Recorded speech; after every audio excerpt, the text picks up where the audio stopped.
Welcome, friends, to the Kudomusicology Ludomusicology Literature Review. I'm your host, Musicologess, and with me today is the wonderful William O'Hara. Welcome. Hi, thanks for having me. So good to have you today. I love Yeah. I love this work and this game. I think it's hmm it's really neat following on the heels of Elizabeth Hambleton's last week. Since you cite her, you cite Kate. Yeah, So we're having kind of like a soundscape moment on the podcast here, that's perfect. Yeah. on the stream. Mhm. Go Bullets. I don't know what that means. The Gettysburg, I'm sure that's Karen, the Ah, Gettysburg mascot, Gettysburg mascot is the Bullets. the That's fun. Bullets. Yeah. Yeah, Ohio State's is a Buckeye, so we're a tree nut. Yeah. Kind of strange amongst, usually it's something fearsome. But Yeah. anyway, The when did we meet? I'm sure it was at an ACFAGUM, right? yeah, it must have been. I mean, this paper, as we'll probably talk about later, I gave it at the first NACFAGUM, which I think is probably when we met. That's when I Yeah, met about it. the Youngstown Yep.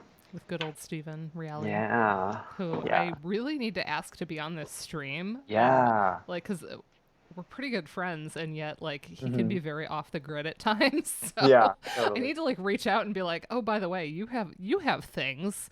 They might be too Yeah. smart for me, which is always my, like, half the time I'm in a conversation with Steve and I just nod, just nod along.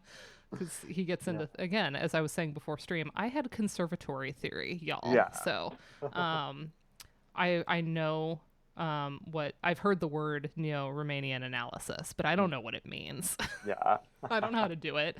I don't know how to do a Schenker. I've heard that I can just claim that the whole piece goes 151 and that's a Schenker. But Basically, yeah.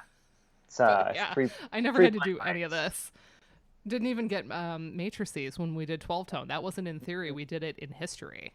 Oh, really? And it was just a brief, like, here's what it is, here's what the Yeah. transformations are. We never had to actually work with them, Mhm. because it was all very very like 18th 19th century in the theory courses Yeah. themselves. um, Yeah. so I'm I always a had little like intimidated by theorists. I had like a very spotty post-tonal education actually. I had none of it in undergrad and one post-tonal class in my master's degree, and other than that, have had to figure out things like inversion and retrograde and all those making matrices and actually using them to analyze. I was gonna say, is Joe Strauss's book featuring prominently in a class like that? That's yeah, yeah, That's one of those yeah. things. Luckily, I came to Joe Strauss through disability studies, obviously, and then I was like, yeah, oh, you exactly. also did this like post Yeah, tonal stuff. yeah, exactly. And I had the reverse. I learned from that book, uh, but luckily I don't have to teach that class. I have a composer colleague who teaches that. I honestly would probably the you get out of school and then you realize where the lacuna are in Mm-hmm. your life, and you think like, man, I would take a class on some of these things. Actually, at Yeah, one point, a totally. few of us were having, Karen was teaching a notation course, hmm and it just sounded so interesting. She actually sent us some of the materials, Oh, nice. and we were gonna follow along, and then it just kind of we didn't stick through the whole thing. But I'm like, hmm I would totally sit in on people's classes if it were more of a possibility Totally. in I know. I places. wish I wish there were more time to do that. Like Yeah. audit people's classes in music or other disciplines. Yeah. Yeah. Just be like, well, I don't know this stuff. So hmm here's a chance to. I guess we're all kind of auditing each other's work through this stream. Yeah, exactly. It's like a Exactly. an extended seminar. hmm Yes, there's a Yeah. wild cook appears. Greetings and yes, go bullets. There we go. Joseph Strauss's writing can be a tad dense. Mhm. The disability work I don't think is quite as dense as the theory work. Yeah.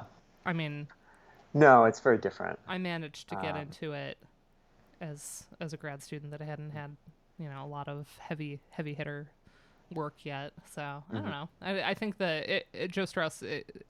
I love the disability work, so I recommend that Yeah. very much. Yeah. I love his work on It's that. great stuff. So yeah, Yeah. this was from the genesis of this was the very first NAFIGUM, right?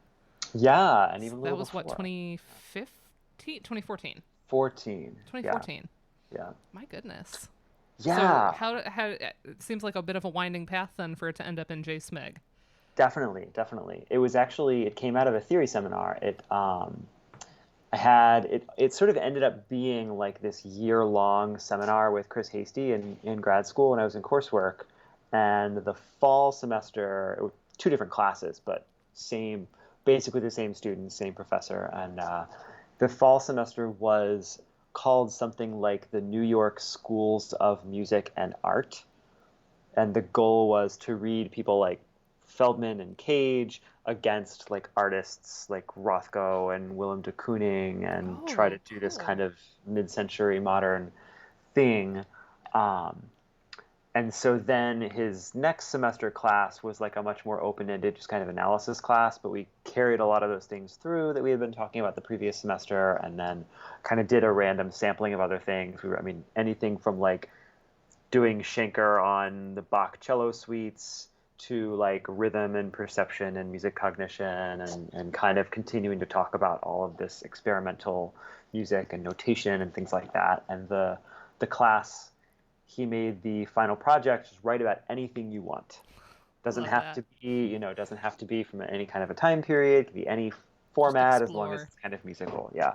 Yeah. And so I thought, after all of this stuff, I'm like, this is exactly what I'd like to do. And Proteus was new then. I think it's 2013. It was like this brand new game that everybody was talking about. And so I got it and I played through it and I wrote about it. And it became, the call for papers for the very first NACVGM would have come out sometime that fall after I'd written the paper. So I wrote up an abstract and I got in, and that's when I met, so many of the Ludo people that are all still around today and all still active in this community. And then I kind of just tinkered with the paper on and off. Like I'd like to do something with it. I occasionally used it for a writing sample for job searching and things like that. And then, JSMG came along, and I was like, this is perfect. Finally, I've got like the perfect venue for this. And I think some of the really heavy theory stuff is in there because I thought, okay, well, maybe this can go in a theory journal if Maybe I beef MTO, up, yeah. yeah, if I beef up that side of it. So kind of just it was something I would just kind of tinker with in the summer until JSMG came along, and then boom. Yeah, that's wonderful. And I talk about I was talking with Will Gibbons about the slow food movement, like Mhm. and how that's kind of how I am with I think research. Sometimes we need to have like the slow research approach, and that I mean that comes I guess from a in a way privileged place where being like alt ac I'm not on that kind of crushing tenure clock, right? So like you Yeah. do have to obviously balance your projects, but Mhm. um the nice thing about like post tenure or being in a situation like mine where it's like I just cobble together freelancing into some semblance of a career Yeah. is that I can sort of let things percolate a little bit Hmm. and make sure that they don't go out half baked. Yeah. Yeah. And I do notice that like some folks that it's just like they're publish, publish, publish, publish, and then they maybe look back and they're like one of those I maybe really loved, and then some of the other ones they're just like I can see it Yeah. for what it was, and for that Yeah. that time in my life, just trying to get as much work out as Mhm. possible. So I like seeing a mix. Sometimes it's just like the serendipity of I got asked to contribute the thing and this came together pretty quickly. Mhm. Sometimes it was somebody needed something and I ended up chopping apart a disc chapter. So that's what I did for the Cambridge. It was something that wasn't going to get reused in my book anyway. So I was like, you can Mhm. have it. Yeah. And, Yeah. chopped it in half and said, hey, does this still make sense since I chopped it in half? And then they were like, yeah. That was basically the whole process, Nice. versus something like this Yeah. that is like very slow Mhm. gestation period and much more long form. And Yeah. I think it shows. I think there's kind of a rigor and a density that shows up when something has taken a little bit more time. Mhm. Yeah. Thank you. How was Yeah. working with the editors? It was awesome. I mean, it was super. As far as like the review process and things went, it's funny because this was all immediately before the pandemic. Mm-hmm. I think. I Yeah, think this that I was 20. actually would I have think it sent it. came out 2020, so you would have been working on it. Mhm. Yeah. Yeah, because I remember pretty vividly. I sent this away like in December, and then review was really fast. It was like accepted, and here's a lot of really really good comments. The reviewers for JSMG are really good, really, friendly and constructive. And some of the citations in there are things that I wouldn't have thought of to connect, or, things that were brand new, like Kate Galloway's piece that's cited in here I hadn't actually read before this came out, and Elizabeth's too is also like brand new. Mm-hmm. But I can remember that the deadline to get the paper back to them was March 1st. Like that date sticks in my So head. it's like And then, right before, yeah, yeah. exactly. 10 days later, everything just went, downhill from there. Wow. And it's pretty amazing that it still came out on time. It came out like in July, even after this had all happened. Yeah. Well, it's nice that they had some things in the works, so that as everybody like kind of ground to a halt, Yeah, then they still had exactly. some stuff in the works for Mhm. going forward. And we Yeah. just had a new JSMIG just came out, right? Oh, yeah. Pretty sure that just went live. I think I've seen the very newest one then. Yeah, they're got to catch up on our reading. Yeah. I'm alright. It's like I'm working through the back catalog here, and Mhm. it never gets any Oh, smaller me too. I because know. new things keep coming out. And then Uematsu book just came out, so Yeah. new books all the time, and also the nostalgia book, which is Yeah. somewhere. Nice. Yeah, I have so Sarah much PC's book. suddenly to read, seeing all these social media posts just the past couple days of everybody getting their copy of the Final Mm-hmm. Fantasy book. Yeah, And I love seeing that. And then yeah, I'm also like, the wallet is like, oh man. I know. Because again, the slow publishing means I don't say, I don't get asked for everything either, but like Mhm. the things I do, I try to like be really thoughtful about like what I take on. And Uh, but it means that if you're not in the book, then you don't get the free one. exactly. Yeah. so Exactly. Yeah. so there's that's the FOMO for me. It's just like, man, Mhm. I have to buy this instead of just getting Yeah. one. Or I guess you can like opt to write a review to get a copy, which is like the Mhm. long con. But I try to not do that for I think Julianne did the Cambridge Companion did a review on that, and that's such a huge book to read for a review. I would be Yeah. really stressed out like trying Yeah. to read through the Seriously. whole thing on a timeline that Mm. that kind of turnaround. It's like there's a lot here. So Yeah. Well, it's funny that a book review, a big collection like that, should kind of be the epitome of the slow scholarship that you're talking about. Like to fully get it and digest it, but it's usually the case would be like, all right, 3 months, like we yeah, need this like review. that is not enough time for that. Yeah. So that was one that I was like really happy that I was in. That was actually the disc chapter that I chopped in half. So Oh, I nice. was really happy that I got a copy of that one because that what does that even go for? Does it say on the back of the book? Oh, probably $200. It doesn't say, but yeah, it's. I mean, hello. Yeah, Yeah. exactly. Oh yes, the nostalgia book was hiding under that. Here it is. Oh, nice. It is excellent. Yeah, I haven't gotten to check that one out yet either. Yeah, we're gonna have Sarah on in August, so I had to make Excellent. sure my copy got here in time. Nice. I've got lots of stuff to ask the college library to buy, I guess. Yeah, there's too many things coming out right now. Hmm. So anyway, here is our beautiful Chicago style citation for you all with the DOI to the JSMEG. And some of the JSMEG articles, you can just go with the PDF. This one, if you have access to it, the useful thing of signing into the JSMEG is there are video examples attached to this one, which we're going to look at some of them today. But yeah, signing in allows you to view some of the things, and there's enough in the text that if you don't have that, you can still follow along. But it's cool to see the gameplay Hmm. and see those moments in context. So we'll have a few of those today. Yeah. So who's Proteus? What is Yeah. Proteus?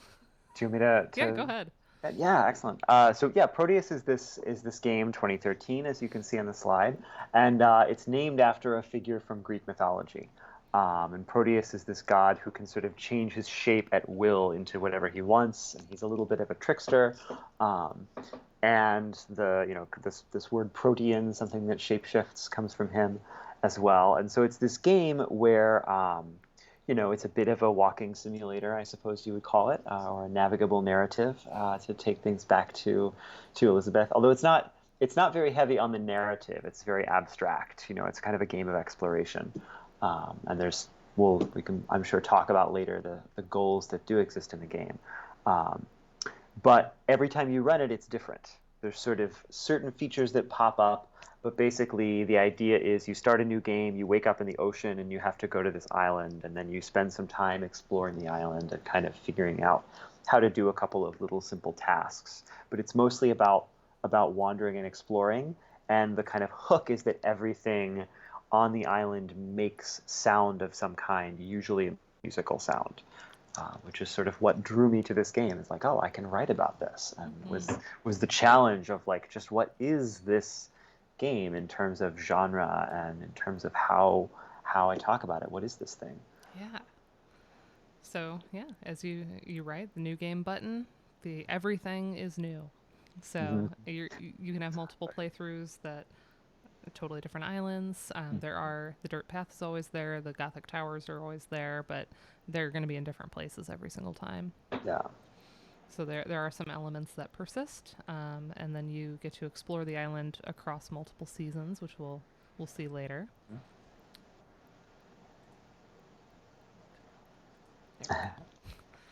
And as you write on page 38, one of the most notable features of Proteus is its procedurally generated soundtrack. Throughout the game, a large vocabulary of short musical gestures and atmospheric synthesizer textures weave in and out of the soundtrack in rough correspondence with the player's movement through the environment and their proximity to notable landmarks.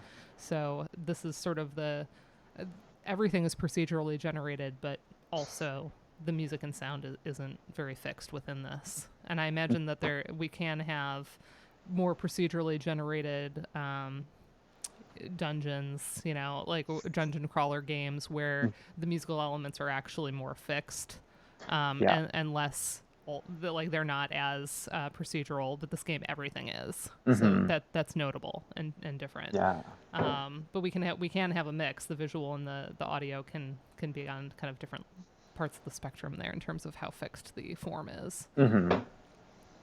Yeah. So here, kind of a long walkthrough, but it's okay because there's a lot of different components to this. This is a good.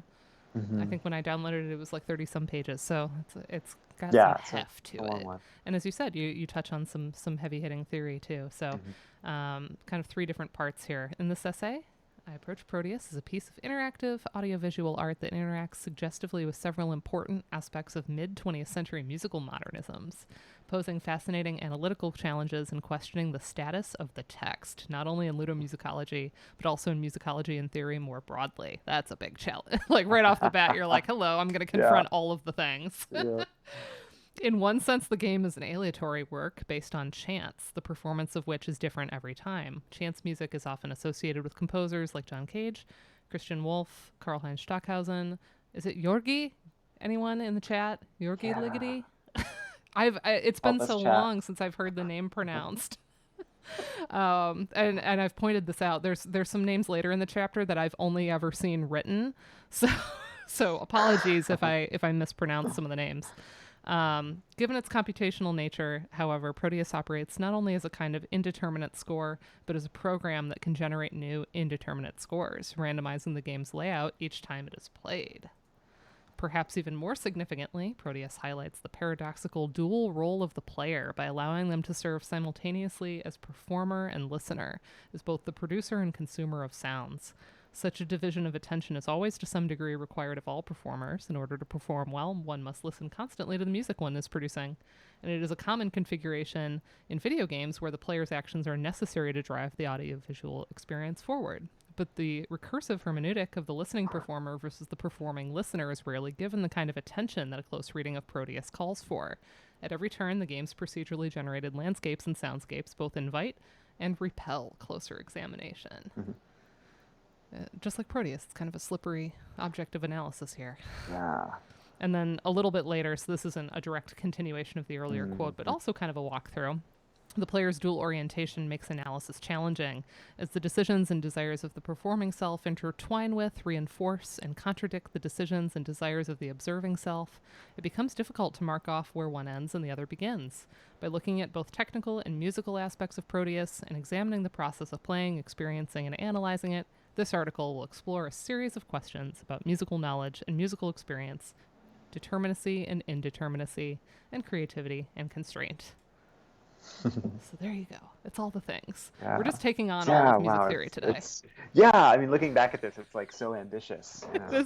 It's ambitious, but it's I think right for how expansive the Yeah. game is and how open Yeah. ended. So Tim Summers has told us, and I think everybody agrees, there's no one authoritative playthrough of a game, right? You can go on YouTube and maybe everybody goes to the same like long play video, or I don't know, they have their favorite let's player or something. So they might Yeah. like a particular playthrough, but then if I uploaded my own, everyone would be like, "Man, she wastes a lot of time just looking around at Yeah, me stuff." too, yeah. Yeah. This is why this type of game is really good for me. Mhm. Because, even Elizabeth last week, because I played some of that live, was like, see, you did things in a slightly different order than me. Like, Yeah. you went a little forward onto the dock and then you talked to the captain, and like, it Mhm. made things happen in the soundscape in a different way. Mhm. Um, yeah, and I did that famously in Assassin's Creed Origins, where my husband was like, "Are you gonna play the game? Or are you just gonna look at all the hieroglyphs?" And I was like, "Shut up." That's what those games are for, though, right? Exactly, and knowing how detailed and how many like actual Egyptologists were on the informing the team, and I knew that everything was like really carefully constructed. So I was really spending a lot of time. And it's not like there are timed elements in Assassin's Creed, but Hmm. there is a lot of time to wander around, and I did a lot of that.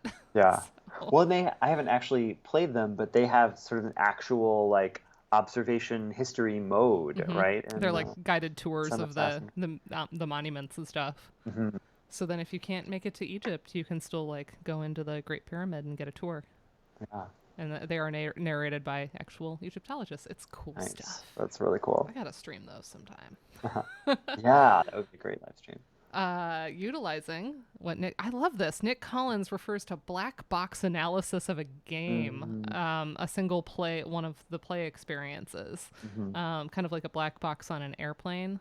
Yeah. So not that Yeah, a not that bit. my play has to crash and burn first, but No, but it's this sort of idea that like everything that's the what's happening is kind of locked up, and like with trying to puzzle this out, this was always so the issue with this game is that there's like when we talk about there being no distinction in things, or when you talk about the random island versus maybe some other games might have a more fixed soundtrack, the different kinds of things in the world make different kinds of sounds. And even the kinds of sounds that are being made, some of them kind of more resemble like a background underscore, and some of them are more obviously more percussive or more defined and a little bit more event based. And it's tough even to tease that out. So I always felt like I'm exploring, I'm trying to figure out how this thing is working, but I don't actually have any kind of access to how it's working. hmm So everything I'm doing is kind of observational and trying to pay as much attention. But yeah, this black box analysis sort of says like I have this system and I don't know how it works, but I can do some things and I can kind of talk around this closed off portion of it. yeah. So in your playthrough or all playthroughs, is this the opening chord for everybody? I think it's the opening forever. I don't think I've ever heard it be different. It's What do we have here? If I just lean back to my yeah, that sounds so we right. E flat octave with an Yeah, F and a B flat. So yeah, you can call that an E flat with no third and added ninth. As the player wakes up in the ocean. yeah. It's nice to have a keyboard right over there. This kind of like "Wah," like synthesizer sound I have to it. I bet I have a terrible vibe sound. There you go. And let it waver a little bit. It's Yeah, this was free. Somebody was moving and they're like, "You want a MIDI keyboard?" And so I mostly use it nice. for like note input in my notation software. It's like not Hmm. a good. Yeah. It only has 4 sounds that I can do. Oh wow. Yeah, Mhm. and it's pretty like heavy and big for what it is, but it was free, so not gonna complain. Yeah. So we have a unique playthrough here. We will watch the video of this moment, but just the description. You wake up in the ocean after that chord, and then we get kind of what you describe as a lazy sequence of tones on that opening chord, where we have the E flat, we have the G below, it confirms major, it adds the A flat fourth, adds a dissonant ninth, and then you move to the island and you start to approach pink trees, which are gradually shedding leaves, and they have kind of a following, echoing tone, kind of mimetic. And then a new high-pitched melody enters when you get really close to the trees, kind of theremin-like, which pops out from the kind of warm synth of everything else. And then that high pitch seems connected to the trees. It's kind of emphasizing C overall, and when you back away from the trees, that fades out. So let's switch over and watch that video. Yeah. Because I made sure to remember what my JSMIG login was, so we're gonna use it. Nice. All right. Doop. Yes, I thought. Hello. There we go. Oh, I see. There we go. That's it. Okay.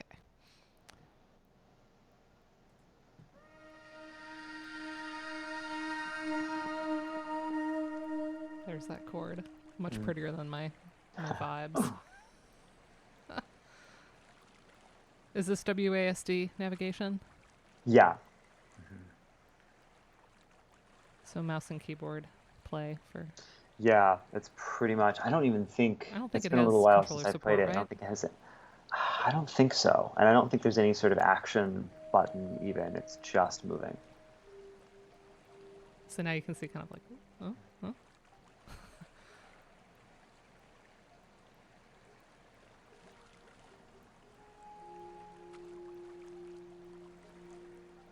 And it is pretty quiet. I'm sorry, I can't really boost this. It's just the kind of the nature of it.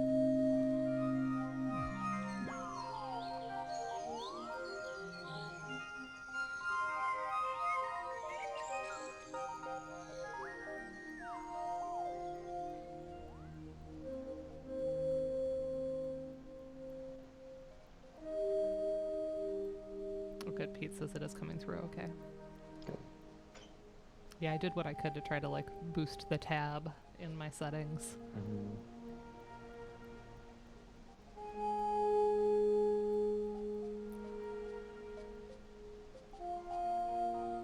So yeah, you can see whenever you approach the trees, you get the wow of the theremin kind of sound, which is just lovely.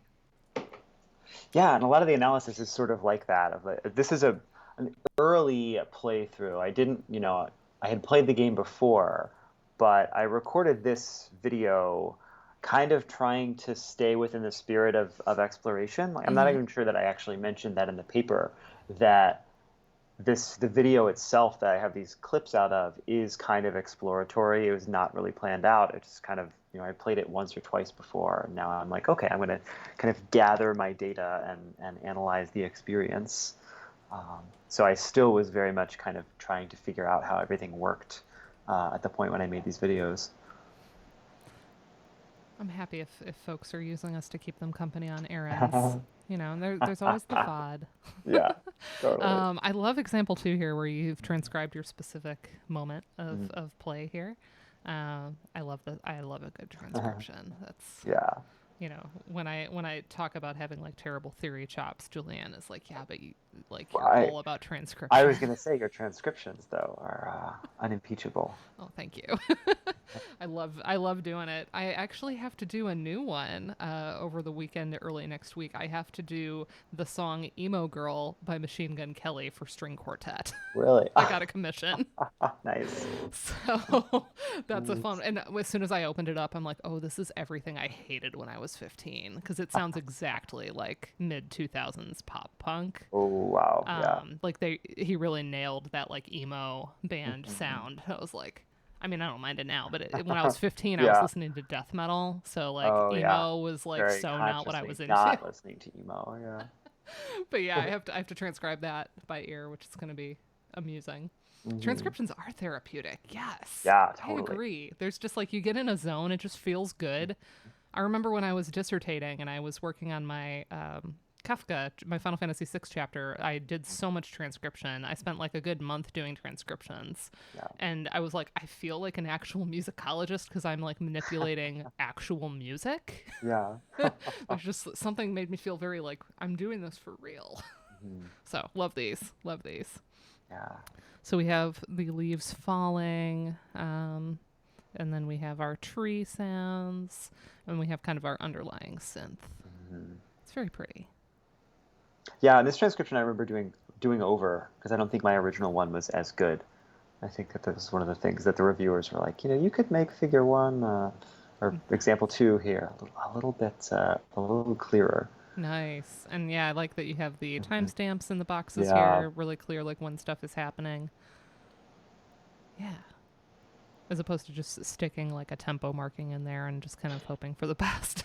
Yeah, exactly. And sort of, I think I tried to separate the voices out a little bit more, like use the stems. It's a little bit like SATB and the synth thing. Yeah, yeah. Parts out the textures without getting too fiddly and doing like 6 different staffs. Yeah, yeah. And again, like there could be a reason to separate it out, but for the sake of just kind of capturing the holistic experience of listening, like having it compact like this is really useful. Again, we Yeah. talked about this. The purpose of the transcription can shape its form. Mm-hmm. Yeah, Very exactly. much. So there's kind of a characteristic pitch set here where it's kind of an E flat major scale, not quite. And uh, the A flat and the C are a little bit less emphasized, and that's Yeah. why they're notated as quarter notes. So we have a lot more of the half note notated notes in the collection here. And in general, just generalizing overall, there's a lot of middle register synth, as we heard, and then the other sounds that are going to stand out are going to be tied to certain objects. But Yeah. there's also some sound effects of waves in wind, insects, birds. And then on top of this, when you encounter something on the island that isn't just that kind of atmospheric background, then you often are going to get like a musical imitation in some form. Sometimes it's pretty mimetic, but sometimes the relationship is a little bit more out there, and then that kind of makes you more curious and encourages the exploration of like trying to figure out what the relationship is between the sound and whatever you're encountering. Yeah, exactly. Great game here. So here's 3 examples in a row, and I want to at least watch 2 and 4 here. Yeah. Video 2, we have chickens, chicken-like creatures, and the sound is kind of like a mallet instrument as they're pecking. So, and then going up to them and startling them scatters them with one of my favorite phrases in your whole article: a cascade of xylophonic footfalls. Thank you. Yeah, this was a lot of fun to write. There's definitely a lot of kind of going wild with language like that. Yeah. All right, let's jump down. You'll see me scroll. Scroll. There we go. All right, so here's our chickens, and they're still on the PowerPoint. Oh yeah, I have to switch you over 1 sec. Oh sure, the Twitch You're stream separate from Twitch. Stream is ahead of our call. Yeah, of course. Yeah. I can see JSMG now. Yeah, please do shout at me to make sure I have the right thing shared. It's important. All right, here is the chickens.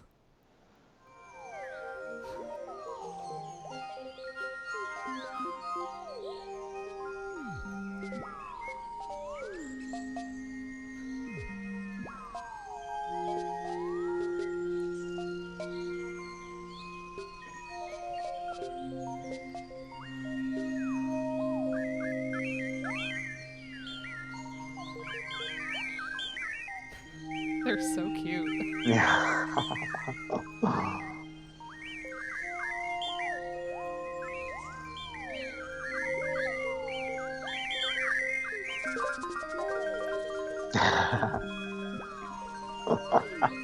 We have to hear that moment again. I know, I love it.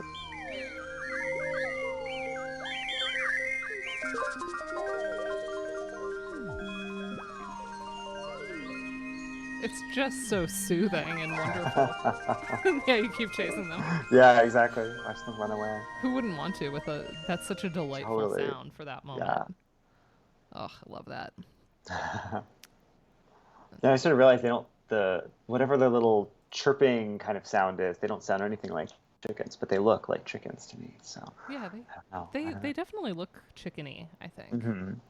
So I think so. And they don't fly away. So That's true. Yeah, they kind of, and the pecking I think gives it a very chicken. yeah, exactly. They're kind of chicken-like flavor. Yeah. Tastes like chicken. Ludomusicology tastes just like Ludomusicology strikes again. Yeah. I don't even remember what when that it was a Twitter back channel at one of the conferences. We started talking about like eating certain foods during playing, or like gamer foods being like code red and like Cheetos or something. And then we connected that to everything else, gastro, Ludo. Yeah. Anyway, because we need more complicated words apparently. Oh, totally. Always. Yeah. Exactly. Example 3, we get some like deep bass tones when we've hit some gravestones, but I really wanted to jump to 4 because I love this Good one. moment. Yeah. In this moment, you were startled, and you compare this to Yeah. first-person shooter games. Yeah. That you just kind of like you react like Mm-hmm. what was that, and that the sound ends up being a frog. Yeah. Yeah. And This you is can my favorite moment too. yeah, the gestures here, you can see the little grace note leaping Mm-hmm. figures, plus the leaps between each note, give it that kind of like hopping mimetic quality. So let's see that one, because this is my favorite moment for sure.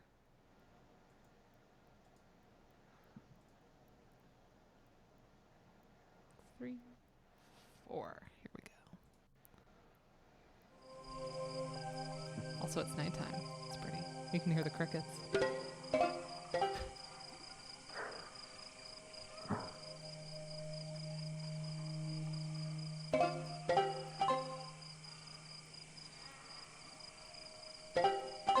Oh, I love that. Yeah. Yeah, but that first moment, you can see the whip around, like, Yeah. The what was that? camera goes like that. Like, Yeah. who's shooting at me? Yeah. It really did like scare me out of my skin right there. And yet the timbre is just so, like, inviting and wonderful. Yeah. Well, yeah, and one of those really sort of enticing features of this is that it does kind of have a cadence, Yeah. right? Like you can follow the frog for a long time, and every once in a while it gives you a little dun dun dun, ba-da-dun, like it gives you a little cadence to it. It just kind of felt, nope, all right, done with that, and I'll go Yeah, do something it else. feels very final to have that Yeah. little like triplet grace note. So that was just, looking at a single playthrough, which in itself is pretty fun and pretty interesting, but it sort of begs the question of, okay, so we can do that an infinite number of times on the same game, but this sort of opened. Was it which came first here, chicken or the egg? Did you kind of Mhm. realize that the gameplay was all this like indeterminacy that you were encountering in the theory text, or did you play it first and then sort of realize the connection to the That's a theory good stuff question. after? That's a good question. I'm not sure. I think I definitely had played it before, before I was given this open-ended assignment of write your final term paper about anything. Um, and my mind went there. But yeah, I think that studying it definitely, you know, developed those connections.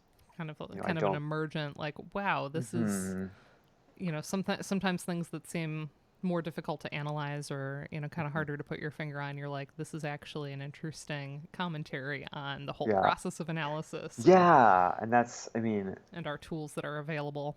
yeah, that's certainly the way that I tend to go in my scholarly work is like I like to think about the systems and the methods and the problems and things like that. So there were definitely times here, I remember thinking, okay, this is really musical in really interesting ways. I'd like to write about it, doing some of the analysis of figuring out like how the seasons and how to represent that and how to speak of that kind of musically.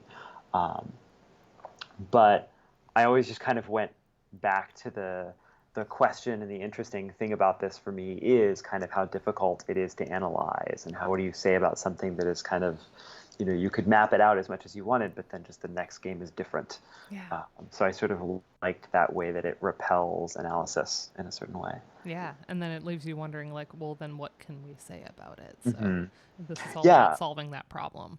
yeah. Well, and also anybody else who picks up the game is they're going to have something different as well. Hmm. Nobody else is ever going to play your exact island that you could spend all this time mapping out.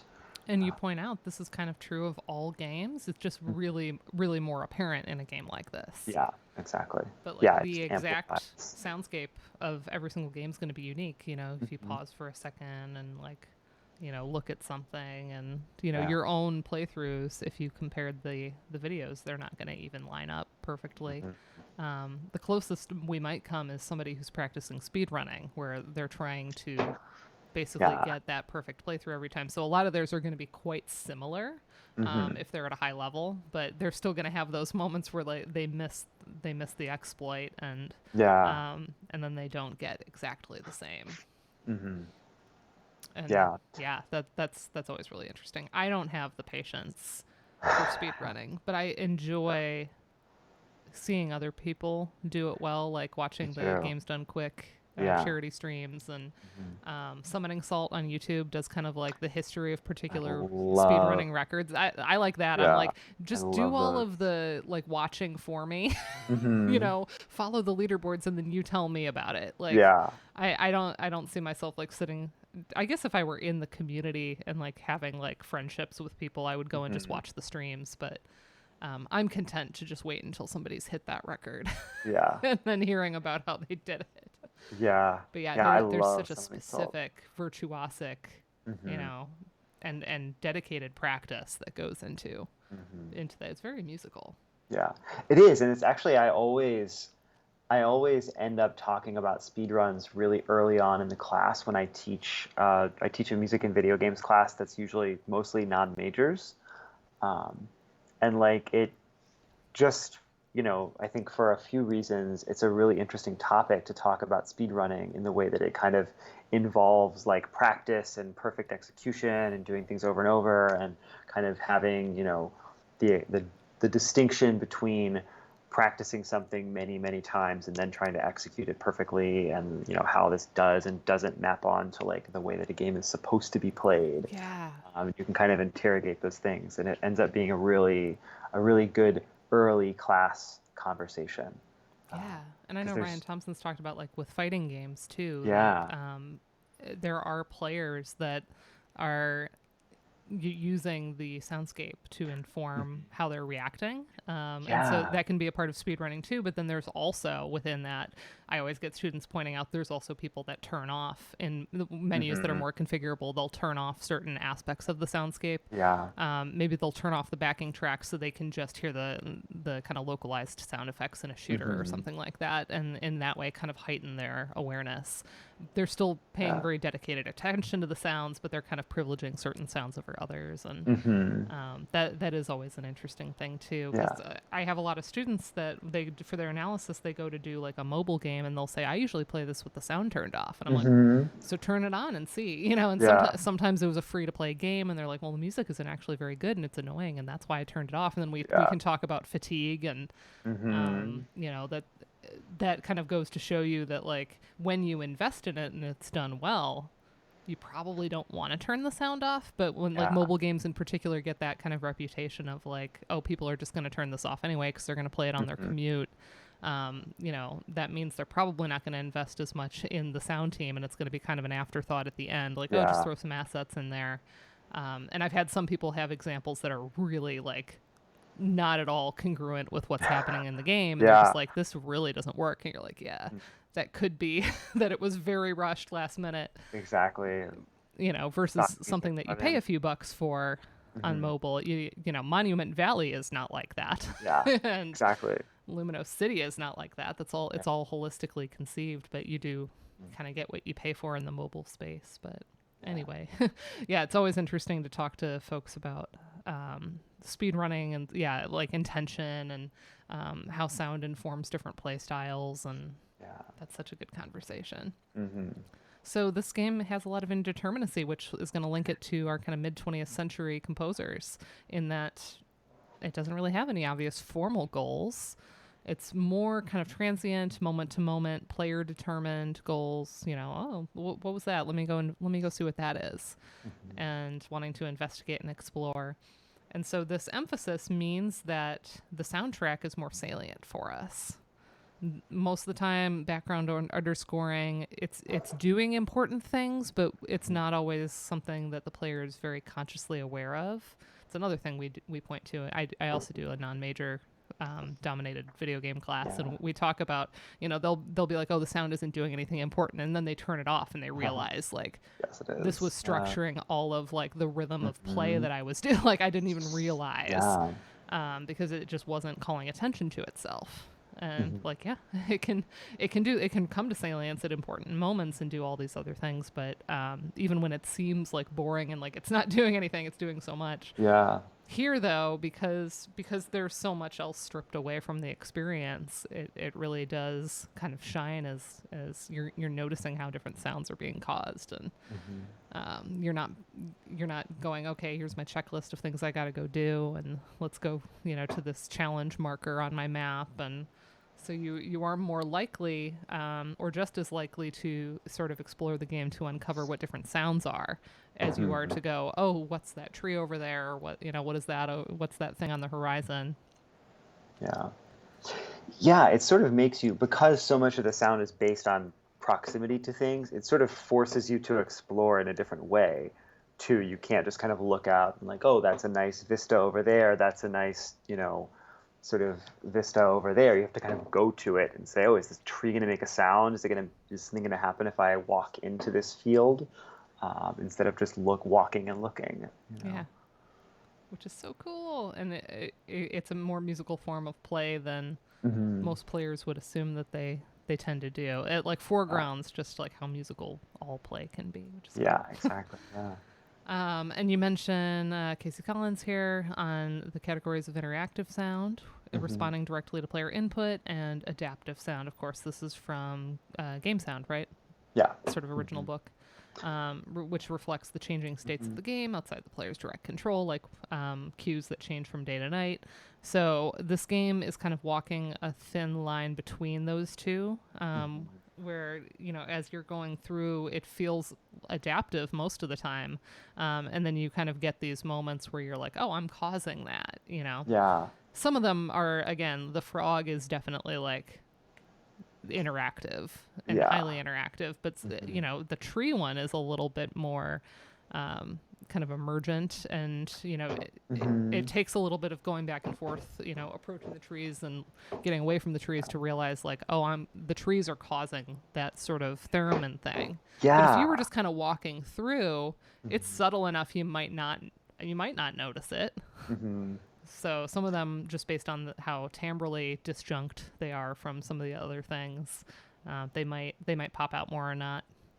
Yeah, I definitely think there must be an intentional aspect to this, that a lot of the sounds, they tend to kind of fade in and fade out, and there's a little bit of a delay, and a lot of times you're not 100% sure. Like, did I just make that sound? Like, was it the tree? Was it, there's enough of a disconnect that it's reacting to you clearly, but it's not always direct, like things like the frog are. Yep. So you treat this as indeterminate notation. It's the island itself, where we have these kind of shapes and contours that are creating different sounds and outputs. And not everything is as mimetic as the frog. So there are, again, like why theremin for the trees necessarily. Yeah. So then you kind of want to explore it and figure it out. It's a very musical game. That is. And so this isn't just like we're just drawing connections to Cage and everybody because we feel like it. You have some pretty authoritative connections here, in that the composer, David Kanaga, had a blog post specifically drawing a comparison between Proteus and Cornelius Cardou's treatise. So here it is. Here's the musically indeterminate notation. And if you're playing this as a performer, you're going to have to figure out, what do I do with that kind of thicker black line that runs as the horizon, I guess, where everything else is kind of structured on it. You have to figure out, how do I do these boxes? Does that represent like chords? And do I map it onto pitch space, where the higher stuff is going to be the highest notation? There's a couple flats. There's some bass clefs in here, but no treble clefs. Right? Yeah, I don't see any treble clefs. Yeah, I don't think so. So you have to sort of figure it out. Yeah, asking the students to interpret them. Very mixed bag. And most of us, if we're especially conservatory trained, I'm a violinist, like I never got to do stuff like this. I think it was my teachers were scared of it themselves. They just go, what do you do with this? Yeah. Or to them, it was more like, okay, that was a cute idea, Hmm. like, but I don't perform that stuff. I'm going to perform something more specific where I'm told a Yeah. little bit more about what to do. But, Hmm. and you note here that not everyone, some people really work on their realizations here. Others treat it Hmm. more like an improvisation kind of tool to kind of help structure and Yeah. explore, Yeah, that's one of much the like things that I Proteus. think is really cool about this. And I'm definitely not an expert on, indeterminate notation compared to some people who really study the performance practice. But there are people like David Tudor who are known for taking the indeterminate piece, whatever it is, and working out, here's how I interpret this, and creating like their own score that they Mm-hmm. play. And then there are articles about performing treatise where people take it as like I'm just gonna flip through the book, do all of it, do some of it, and like just react, Mm-hmm. and just improvise. Which is a useful tool for some of Yeah. us that are, Hmm. again, violinists that were trained very classically. Yeah. It's so vulnerable and scary to do, and the more you do it, the more you get a sense of like, oh, okay, this allows me to actually put some of me into this, and Yeah. it can open up my own playing, and help break ruts in terms of, especially when I think of improv. Um, until you get really, really comfortable doing it, I think Hmm. folks tend to kind of pre plan aspects of improv. They know that they're going to do a concert, they have a solo coming up, and maybe they kind of write one out or like write out certain licks. Like Yeah. they have certain little things that Hmm. they gestures they return to. I never really transcended that because I didn't get Hmm. enough jazz experience because I was a violinist and everyone's like, what are you going to do in jazz band? Yeah. Yeah. Totally. I mean, What am I going to do with you? my own. There's jazz. There are jazz violinists, right? There are, but I actually I Right. tried to join one of the jazz, Yeah. the lower jazz ensemble, not the Hmm. top one, and I actually had one of the jazz professors be like, "What would I do with you?" And I'm Oh like, "Give me a no. treble clef." Oh jeez. Anything treble clef I can do. Yeah, Yeah. yeah. So I was kind of locked out of that, and I ended up just getting into chamber music instead. But Yeah. like really, Yeah. really into my string quartet. Played some jazz like in high school and also never got past that like What was I your have instrument? favorite licks saxophone. Nice. Actually I have my favorite licks that I like to play, my Mm-hmm. favorite things to do in a solo, favorite kind of moves. um, but I see Greg in the chat talking about having students do this, and That's so cool. I totally am going to do that actually now that I used to pre-pandemic. I was sometimes asked by my department to run. I was end up doing like Pauline Oliveros exercises Oh, cool. with like the collective first year students and things like that in the conservatory. And yeah, I should pull out Treatise this fall when they show up. That would be really fun. Make them do that. Everybody gets a page. I know it's making me think like I need to get out my violin and Yeah, do some of this. yeah, totally. It's very different from most of what I do is like wedding gigs. Mm, Every now and then there you I get like a orchestral, a church is doing a something or other. Yeah, I've got to find a really open-minded couple that will let you just improvise on Treatise for 20 minutes for their processional. Awesome. Yeah. Most of the time they're like, "Can you do Taylor Swift Wildest Dreams?" It was in Bridgerton. This year it's all Bridgerton. Oh, Um, there you go. Yeah. that you can always tell like what the big like romantic comedy or a few years ago Hmm. when Crazy Rich Asians came out, the wedding scene in that uses "Can't Help Falling in Love with You" by Elvis. Oh, yeah. And that it was like I had a whole summer where everybody was requesting it. And I'm like, why is everybody suddenly going back to Elvis? And then like way Yeah. later I watched the film and I'm like, that's why. Oh, that's right. Yeah, That's where that came from. that's awesome. Or I had a summer when the first Jurassic World came out when everybody wanted like the original Jurassic Park theme, and I was like, I mean, it's stately, it works really well for a bridal Yeah, processional, I but never. it's like not what you would think. Hmm. But I think people were just like the sound of this actually would be really like Yeah. regal kind of. It does work really well as a wedding processional, but Yeah, I like never would have thought of that. But usually you think of like a love song or and hmm. you go to something like that. So yeah, this summer it's all Bridgerton. And Yeah, the Vitamin String Quartet has always been kind of the bane of our existence in exactly. Gigland. Yeah. Not because we hate, I mean, they're great, but Yeah, they but do a lot of studio they, things that I bet that they kind of dictate what people are asking for. they do. And then there are times when folks really want it to be just like VSQ. And then I have to explain, well, that particular recording, they overdubbed the cello. So, Oh, like, it's yeah. not actually possible with this, Yeah. instrument. They do some things like that where there is a little bit of like studio Oh, magic, sure. Yeah. and or maybe they have more players, or it's not a normal string quartet. Maybe it's two cellos in a string quartet, or like so. It's like, well, we could hire different people, but Yeah, I then was they gonna want say. different tracks that don't do that, and Hmm. so we have to explain like we'd have to do all new stuff. Yeah. So they are very much a studio group. Hmm. They do sell a couple of their arrangements, but very small number, Yeah. probably because of licensing stuff. I But bet. anyway, that's a digression. I don't have a wedding tomorrow, but I get paid to do arrangements for weddings though, for like other groups that I'm not playing. They're like, I don't want to Nice. do this, and the bride wants this song. Will you do Yeah. it? So that I prefer that honestly. That's excellent. I like gigs. I like doing the weddings, but I like even more when folks are like, oh, it's like a fun puzzle. Like I Hmm. need this for this instrumentation. So anyway, we have a fun one next week. It's like a cocktail hour, so that always frees things up. Yeah, So totally. maybe we could do treatise for cocktail hour. There you go. There you go. Just the whole thing. It's a string trio, so see how we manage that. I can't really do much with the bass clef though. Yeah. Anyway, so Kanaga here draws a comparison to treatise specifically and video games, which was really nice in sort of Hmm. drawing the connection for us here. Kanaga said, when a soundtrack is subject to the variability of a game's mechanics, the music itself becomes a mechanic, an instrument, music to be played. And the fluid space that houses this mechanic becomes a space for the play of instruments, a composition, again, music to be played. So cool. Yeah. Like, yeah, totally. Yeah.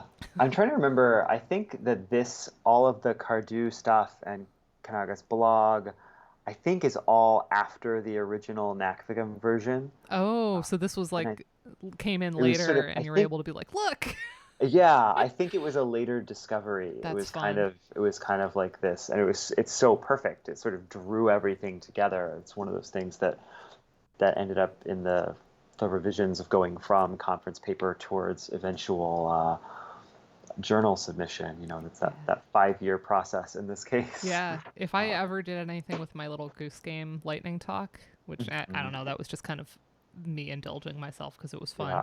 yeah, But if I ever did that, Dan Golding published on Goose Game sure, in yeah, JSMIG, so like I could speak to that and like bring it in. yeah, And I don't know that I need to say anything that Dan Golding didn't already do for us, but yeah. yeah, It's but it was a lot of fun. But yeah, it is cool when you're like, I have a really authoritative source here that can kind of confirm some of these exactly, ideas. it like kind of confirms everything that I was already kind of thinking, and Yeah. it's perfect to put in and write about this. And there's a lot on this blog, Yeah. a lot of so which may. The other reason I say I think this all came later is that I think I accessed a lot of this on the Wayback Machine, Oh, cool. including like the Proteus website. I Yeah. think is down now, or is no longer, at least no longer in the form that it was when I originally wrote this paper. So there Bless was a the lot of Wayback Machine, you know? Internet Archive. Yeah, exactly. It's It's Internet Archive is a so treasure. vital. It's Everyone like donate to it or whatever, whatever. seriously support the Internet Archive. Yeah, Yeah, yeah. You know how Wikipedia is always yelling at you to donate to it? yeah. Like Internet Archive, I think is one of the Even sources that a lot of us are very yeah, indebted to. even more important, I think. So all games actually have this kind of musicality, this kind of indeterminate musicality. It's just so much more apparent here. And in the Cardew, performers, again, have to decide how they're going to interpret those images. And you can very carefully plan your realization and almost make your own score and then follow it. Or again, you can be a little more free with it. And so the experience of the game is kind of like a form of improvisation with the game.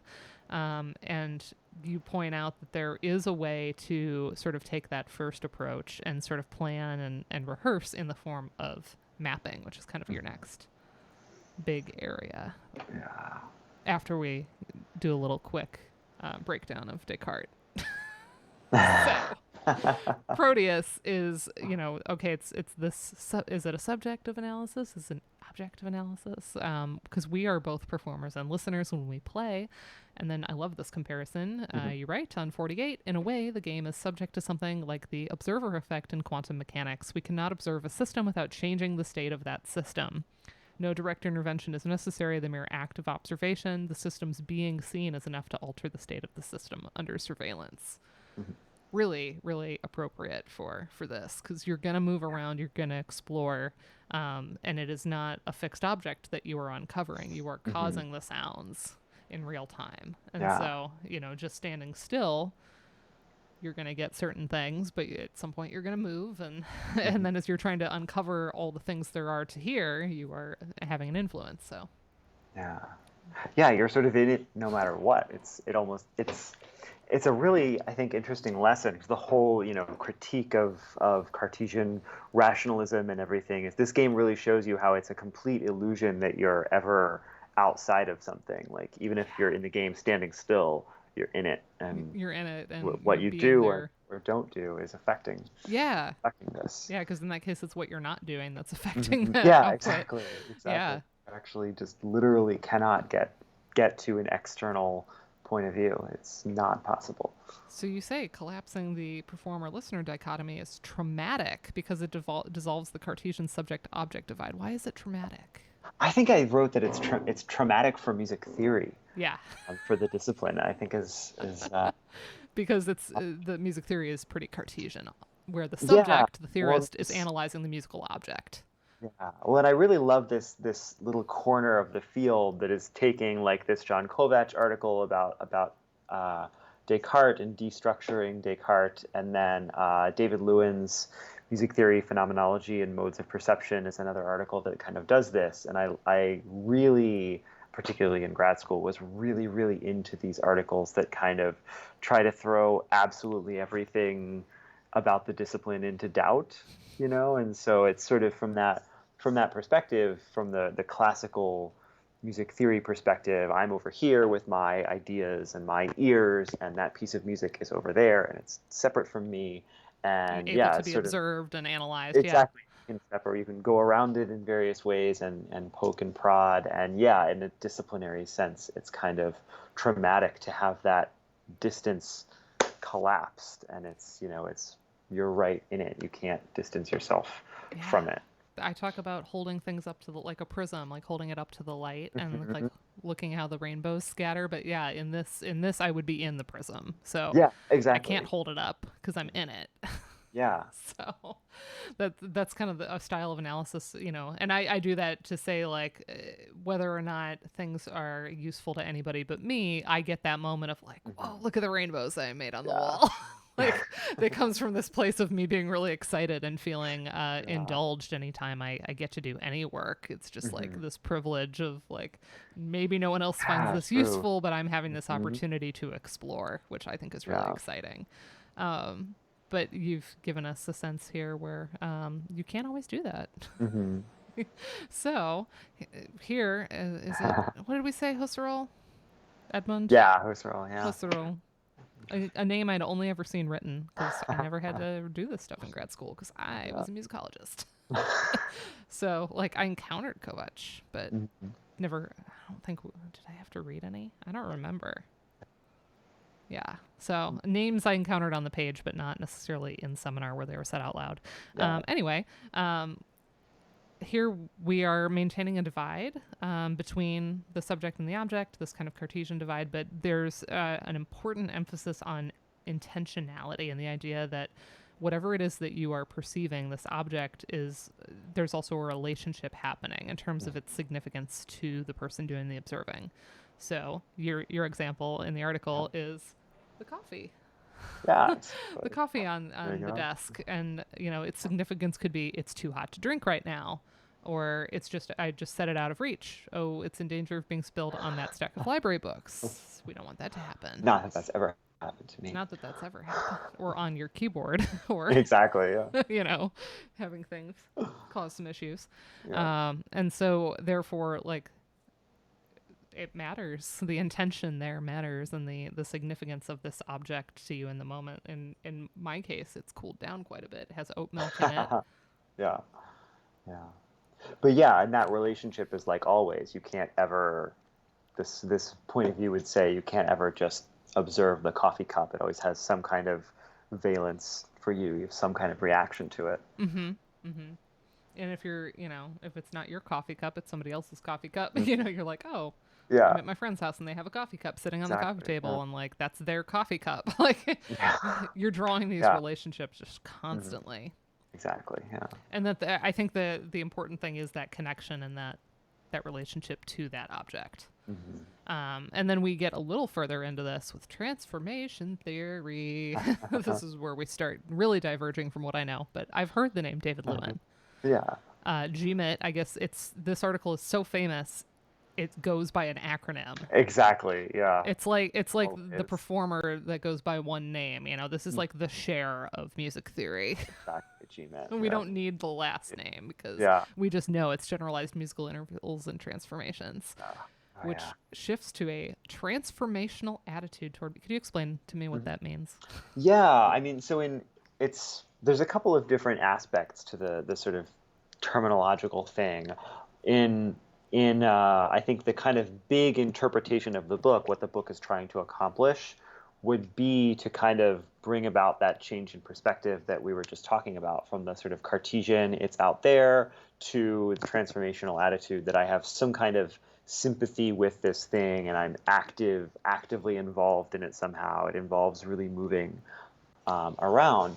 And then transformational theory comes to be this larger label for, Neo-Riemannian theory is one part of it, where it's you have, instead of, necessarily just thinking about chords in a key, or thinking about this chord is related to that chord by this kind of a transformation, and it's an R and an L and a P, or various things. But one of the, I think, really cool treatments of this is Steve Reale's SMT paper from a few years ago that is out there online. I'm not sure if he's Is it the actually ever Zelda published it. one? The Zelda, yeah, the Oh, Ocarina of Time first time he explained paper. that to me, Uh, I was like, whoop. that's It's like so smart.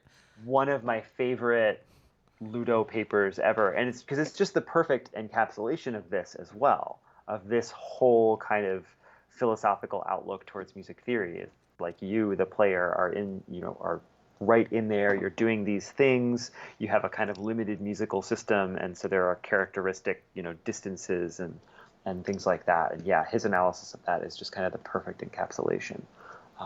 But yeah, basically, it's kind of shifting music theory from like a third person perspective to a kind of first person perspective in some way.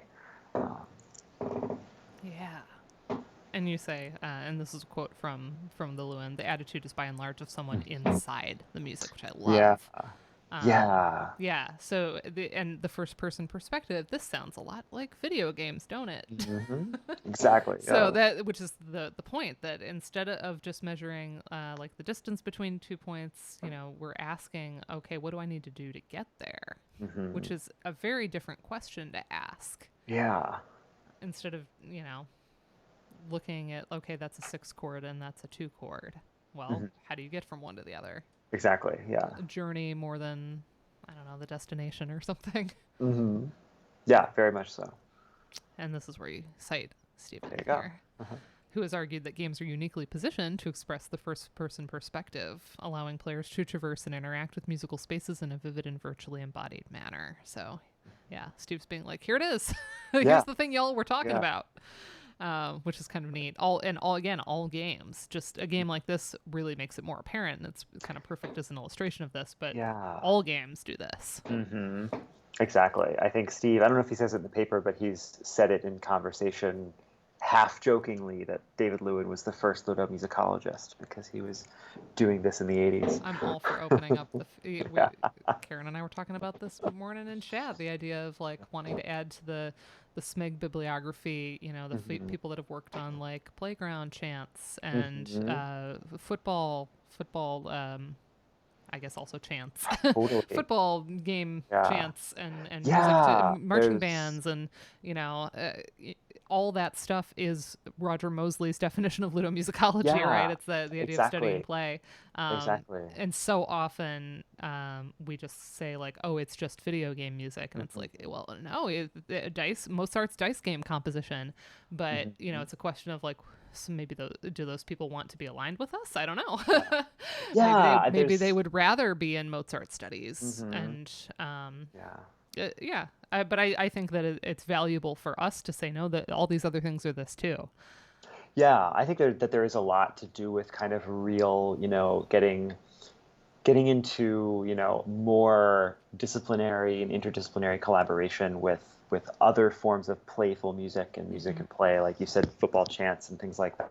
Like all of this kind of music that surrounds other kinds of games, whether it's sports or tabletop games and things like that. Like I remember talking about this with somebody once about how they were kind of saying this ethnomusicologist Eduardo Herrera was sort of saying, who works on football chants, was saying like, yeah, there really could be a lot more to this discipline, Hmm. right? If Hmm. you know, if people kind of reached out and made those connections. I actually sent a There's student wanted to a work lot. on Madden games, and Yeah, really we have a dearth of work on sports games in the field. yeah, I think because everything just gets lumped under, oh, well, it's licensed music. Like a lot of those games are using kind of licensed popular music, and that in itself hasn't been as focused on, or, certain people hmm aren't as interested in that idea because they don't see it as very creative. It kind of reminds yeah. me of uh, Elizabeth Kirkendall, who was at Ohio State just a year or two Hmm. behind me. She had been Will Gibbons' grad student and then came to Ohio State to hang out with Okay, me for a yeah, few years. She did nice. her dissertation. She was a film person. She did her dissertation Hmm. on romantic comedy, and Mm. it's surprising how little attention romantic comedy had Hmm. ever received in film studies because Oh it's yeah. often made up of pop music. It's sort of Hmm. that like mixtape, and she was Yeah. looking at sort of like how music was being used for characterization and kind of all the other things that you would do with film Hmm. music, but it had kind of gotten that like lower status, like a Yeah. lot of genre media, Hmm. because of the subject matter, who was the audiences it was associated with, and Exactly. sort of that perception that like the high art is the newly composed symphonic orchestral Hmm. tradition, Yeah. versus using pre-existing music. But anyway, I had a student that wanted to work on Madden, and so I actually pointed him um, to that football stuff because Yeah. I was just like, this is valid, this is useful, Totally. this is Yeah. how you look at this. Hmm. So I think Karen and I are going to plan a little like submission blitz here into the SMIG to like open it up a little Uh-huh. bit, Yeah. Nice. and maybe edit some of the wikis that suggest that Ludo is only video game music. Hmm. Like Yeah. let's just like chip that right Yeah. apart Totally. and make it a little bit broader. Yes, Hmm. please. Yeah, I think this is a little takedown Yeah. we can do, and nobody will complain once Hmm. it's done. Yeah. Yeah. Yeah. So anyway, video games are perfect Lewinian. Hmm. They're Yeah. perfect first person object here, subject object, because we have this unified perceiving receiving subject, which is rare in other media, but very common in games. So formal structure of the game. It sort of lacks the Hmm. navigable narrative structure. I think Hmm. this definitely falls under, and as Elizabeth pointed out last week, at the point that the walking simulator paper was written, walking simulator was often used by kind of hardcore gamers to like Hmm. attack the lack of what they saw as like meaningful interactive gameplay. Yeah. And even last week, Elizabeth was like, I feel like the term's kind of okay now. But at the Hmm. time, navigable narrative seemed like a useful distinction to Yeah. kind of imply like a very specific subset, even within walking simulators, Hmm. because there isn't like a puzzle mechanic or, like we see in The Witness or Myst or something like that. Yeah. But I feel like walking simulators kind of been reclaimed, and it's kind of okay now. It's amazing how fast that happens. Yeah. Yeah. It's actually, yeah, I agree with you. It doesn't seem like it's derogatory at all anymore. It's, It's just pretty kind of a widely accepted genre. different form of, or like sandbox games, Yeah. similar thing where people are just like, nobody has an issue with like the idea that Minecraft has sandbox elements, Hmm. a lot of, or like a Stardew Valley. Like, yeah, there are there's regular gameplay you can go do and fight things in the mines and fill out your museum and do all those things, but ultimately there's a big sandbox component. Yeah, exactly. That's more and more common to have that as a way to kind of extend the experience of games where, okay, now that maybe I've done a lot of the goals, I still want to spend time in it because I'm building this cool structure in Minecraft. Or Yeah, or I'm Animal making my Crossing. island awesome in Animal Crossing. Exactly. Yeah, like the big hit of the pandemic. Yeah, and my island is still a disaster because I think the terraforming mechanic is a little bit too tedious for me. So it's Oh like I yeah. have ideas of what I want to do, and then I go to do it, and I just get overwhelmed with like, Half oh man, I have finished. to like dig up all the flowers that have kind of taken over because I wasn't very good about it. Yeah. And then my shovels keep breaking, so like even just digging up all the flowers to have a flat surface to do the terraforming, I end up just playing the DLC because I'm like, Yeah. someone tells me they want a vacation house that is also a coffee shop, and then I can do that in like an hour. Oh, yeah. So that's kind of how I've shifted to playing I keep saying I'm gonna get back to I'm gonna You do fix it. my island, and then I just feel like, Yeah. oh man, it's so much work. Yeah. Anyway, there are sandboxy elements. Totally. And this brings back, this is another term we saw last week, the paideia versus ludus. So the unstructured play. So again, all of our favorite Mm-hmm. Kelwa Yeah. Roger I think. question mark. Again, a name that I have read many times in my career, but I'm not quite sure how to Yeah. pronounce. If anybody knows Yeah, in the me chat, too. please let me know. And Jesper Jewel, we looked this up. I thought it was Jesper Jewel this whole time. I just assumed. Yeah. Not maybe the YouTube video is wrong. Who knows? But Yeah, we looked definitely up could like be. how to pronounce, and the Uh, YouTube video said Jesper Jewel. there So are people on the internet saying it's Jesper Jewel. Yeah. yeah. Anyway, Jesper Jewel says games can have completable goals and transient goals, and this game does have one. It's completable, but the experience Mm-hmm. is largely about making one's agenda and using what he terms transient goals. Yeah. So all of these elements have already been theorized for us in game studies writ large. Yeah. Sandboxes, unstructured play, idea, and transient goals. All the piece of the puzzle here in Proteus. So our large scale form is we have 4 seasons with a full day in each. And they're about 10 minutes, you said? Ish? Yeah, it's sort of again, it's a little bit flexible because you can do these things you'll get to in the next bullet point. But yeah, it sort of takes something about 10 minutes or so to go from the morning and then nightfall, and you can see in advance.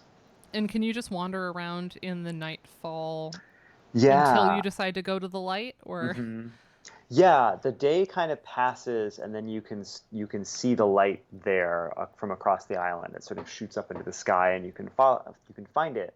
Um, and if you go close enough to the light, these sort of floating lights kind of surround you, and it does this very cinematic movie kind of thing where the time passes very quickly, and it goes from day night day night day You night. just see it cycling when you're Yeah, in it just that circle. cycles. Yeah, and if you want to, you can then step out and it's day again, Mm-hmm. wherever you stop it. So if you want to, you can also rewind, Mm-hmm. have more daytime to kind of play around and Yeah, maybe. or Oh, I didn't see this part of the island. Let's go yeah. try to explore hmm even more. So you can Yeah. kind of infinitely replay in the first 3 hmm seasons anyway. Yeah, exactly. So So you yeah, can you can enter the go on. circle, you can replay, or there's like an inner smaller circle where you can say, okay, I'm ready next season. Winter doesn't allow us to replay though. At that point, at nightfall, you got kind of swept up and you start hmm ascending, but you can still Yeah. walk around. Yeah, Interesting you can still questions. kind of move, but What's happening to the game body there? yeah, exactly. For a paper that's talking a little bit, I mean, embodiment is a little bit of a theme, the way that you're embodied within a game, but this sort of reveals that you have no body Yeah. in the game. You just kind of float away, and you can still move when you're floating in the air. Mm-hmm. So at nightfall, the player begins to ascend into the sky, and the game is imminently over at that hmm moment.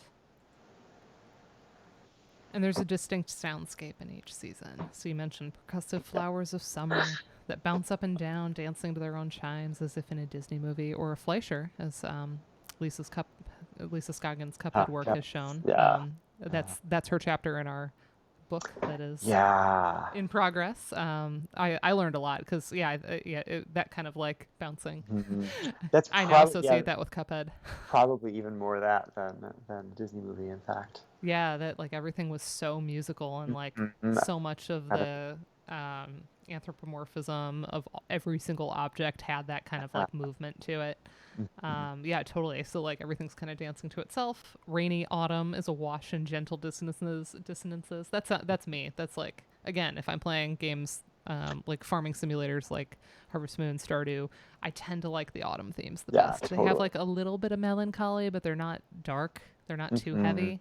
They're just kind of contemplative. I Just, love yeah, that. exactly. Yeah. That's my jam right there. Hmm. And then the hush of winter gets a little creepy, actually. So, Hmm. almost physical force replacing the bell like timbres of earlier Yeah. seasons with an eerie whistle. Yeah. So, you can, other than not being able to replay winter unless you do a whole new Hmm. island, you do get to sort of experience different feels in the soundscape. Hmm. This is really fun. Yeah. So, just as there, you can experience the seasons. Back to Cardew's Treatise, which I've reproduced again here. Um, Kanaga had a what he called a walking score on the blog of Proteus, and you can see this is hand drawn Hmm. with different elements. There's little snippets of musical notation. There's birds. There's bits of the island, and then these are the 4 seasons. Hmm.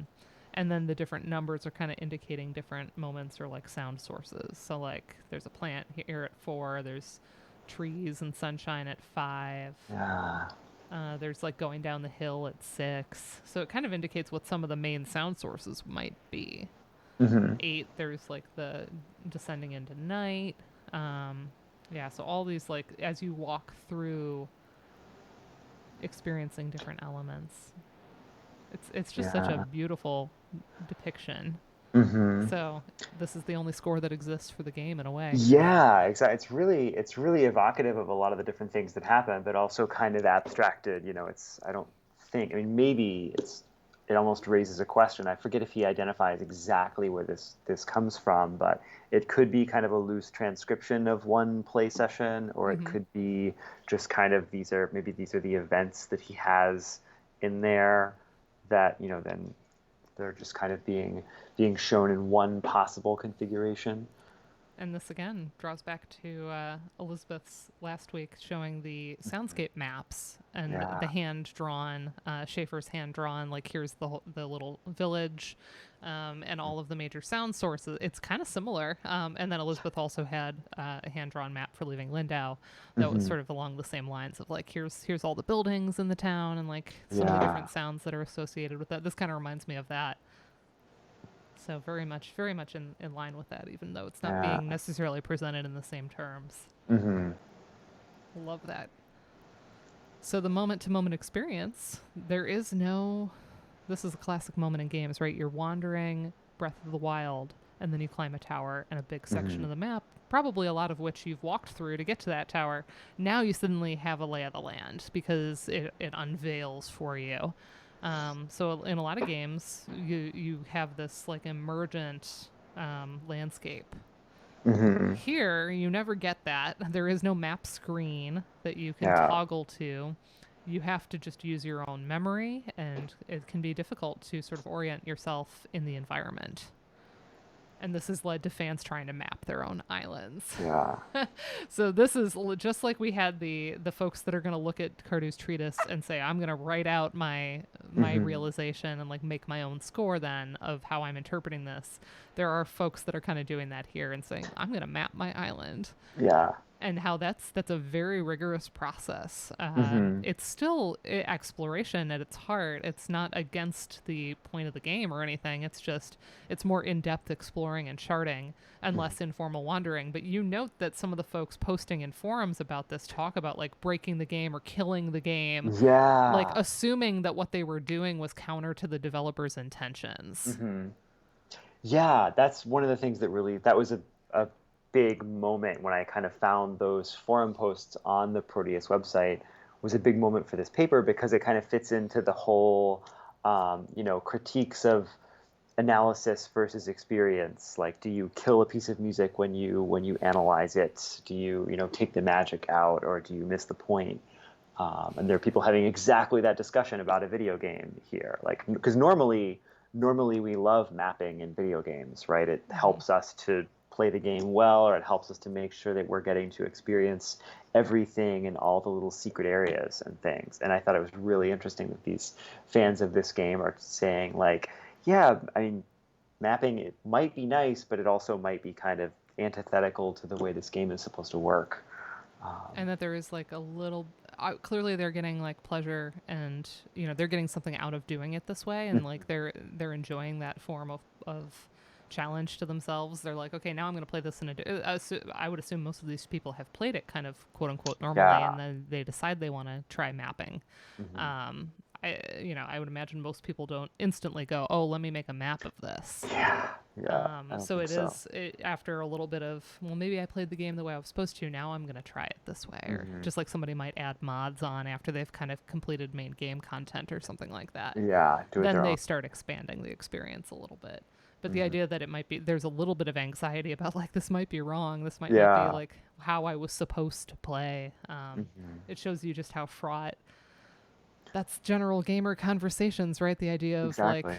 gameplay needing to fit a certain mold, and like Hmm. things counting or not counting, or visual novels, they don't really have the same type of gameplay, so Yeah. are they just not games? And like there's anxieties about like the boundaries of gaming experience Hmm. that this makes really clear, and Yeah. interesting. But I love that there's that impetus to sort of explore, like, I'm gonna sit and map my island. Yeah. So there's mapping ends up being an important metaphor in musical analysis too. So it all Yeah. keeps connecting. Hmm. So Mark Evan Bonds gets into this a bit, showing how descriptions of form can kind of be either or both temporal or spatial, Hmm. and the temporal ones, like by Matheson and others, were more like recipes. I like how you Hmm. described it as recipes. It's just kind of presenting the order of events. And that our sort of first major spatial map is Antoine Reicha, Yeah. Riker, I think. Yeah. sonata form here. Um, as you can see, kind of Yeah. tiny. Hmm. I did my best with the. Yeah. It's It gives it's you a sense. there's yeah Hopefully, there we all are know no sonata form. good versions of this image anywhere. Yeah, I Uh, imagine you have to get into like an yeah. You old need like print yeah. You need the original. and Uh, rescan it. hmm. But yeah, this diagram is basically like exposition, development, and recapitulation. Oh, yeah. To respond to Jordan in the chat, saying there's a continuum between making a map of the island and the people out there figuring out how to play Super Mario 64 with the smallest number of discrete button Yeah. presses. That stuff is fascinating too. There's some really good videos on that Oh, on I'll have to check YouTube. that Maybe out. if I remember to pull them up, link them in the Discord, maybe. But yeah, Yeah. and again, comes back to like speed running. The idea of like a lot of speed running is sort of like breaking the game, or like quote unquote playing it wrong, right? Hmm. Yeah. In some ways, Exactly. because you Yeah. might be exploiting code and like doing these different things to achieve that faster time. Yeah. And there are some really weird sequence breaks and ways of like breaking the game in Mario 64, trying to do Yeah. the smallest number of button presses. And like then there's the whole like half press I'll have to check that thing. out. It's fascinating. I'll try to dig some of Check those this up. out. Yeah. Yeah, so our spatial map here, just quickly for anyone, I don't think anyone here doesn't know what sonata form is, but just in case. Hmm. In sonata form, we generally have three main Yeah. parts. We have our exposition, which exposes our themes, and then there's kind of different components within that that make up that whole opening section of a work that is in sonata, what we call sonata form. And then we have a middle section where we start playing with those themes. It's the development section because we develop the themes. Yeah. And then we have the recapitulation at the end, which comes back to the head, recapitulates. Yeah. So it's basically the opening themes, but we stay in our home key. We don't move away. So at the end of the exposition, we normally start moving away and like getting into a different key, starting to kind of explore a little bit, get away from home, as it were. Then we hang out in the away from home area and we develop all the themes in different ways. And then as we come back, now everything is home again, Yeah. because otherwise we'd just be looping. Yeah. Video games maybe do part Yeah. A and have it repeat, or maybe part A and part B and then just repeat. Yeah. a lot of video games that aren't this more emergent form are maybe Yeah. not gonna have that full. I don't know. That's kind of facetious to say, because plenty of them have Yeah. ABA forms and Exactly. the individual loops, but Mhm. but yeah, this idea of getting away from home, coming back home. And coming back, yeah. And here everything's being depicted sequentially. You can follow kind of left to right and top to bottom here and see all of the sections that are within those. But it's also spatial in that it's sort of showing you the relationships, and it's suggesting hierarchy. Yeah. With the different elements too. Yeah. So both sequential and spatial. Yeah, this Bonds paper, it's a paper in the Journal of Musicology about the history of visualizations of form, and So cool. puts Reich at the beginning. And this paper just blew my mind in grad school. It was one of my favorite things that I ever read in like a music history or music theory seminar. And I remember this was in the original NACBGM paper, and I remember Will Gibbons coming up to me after the paper and saying, "Oh, Mark Evan Bonds was my advisor, with Will's non-video game dissertation," and he thought it was so funny that that somebody else was citing him in a video game paper. Yeah, that's fun. I wonder if anybody's going to cite my advisor in something. Who was your advisor? Arvid Ashby, Ohio State. Oh, okay, yeah. So he's done enough like film auteur theory. Yeah. He did the whole book on the history of recording. So like those are probably the more likely things to get cited than some of his like early 20th century. He did a Mahler book, so I don't know. Maybe somebody will find a way to cite the Mahler book in a game paper. I don't know. Yeah. I liked how like wide-reaching his interests were in the 20th century. He ended up being a really good editor for that reason too, because he just like was very broad in his thinking. Yeah. He wasn't just like look at this. I do serialism and I stick there. Cool stuff. Anyway, that's all. The idea of like visualizing form. I'm also thinking of like those kind of elementary music maps, where you trace the kind of contours along the things, and you have to follow along with the Tchaikovsky that you're listening to or whatever. Yeah.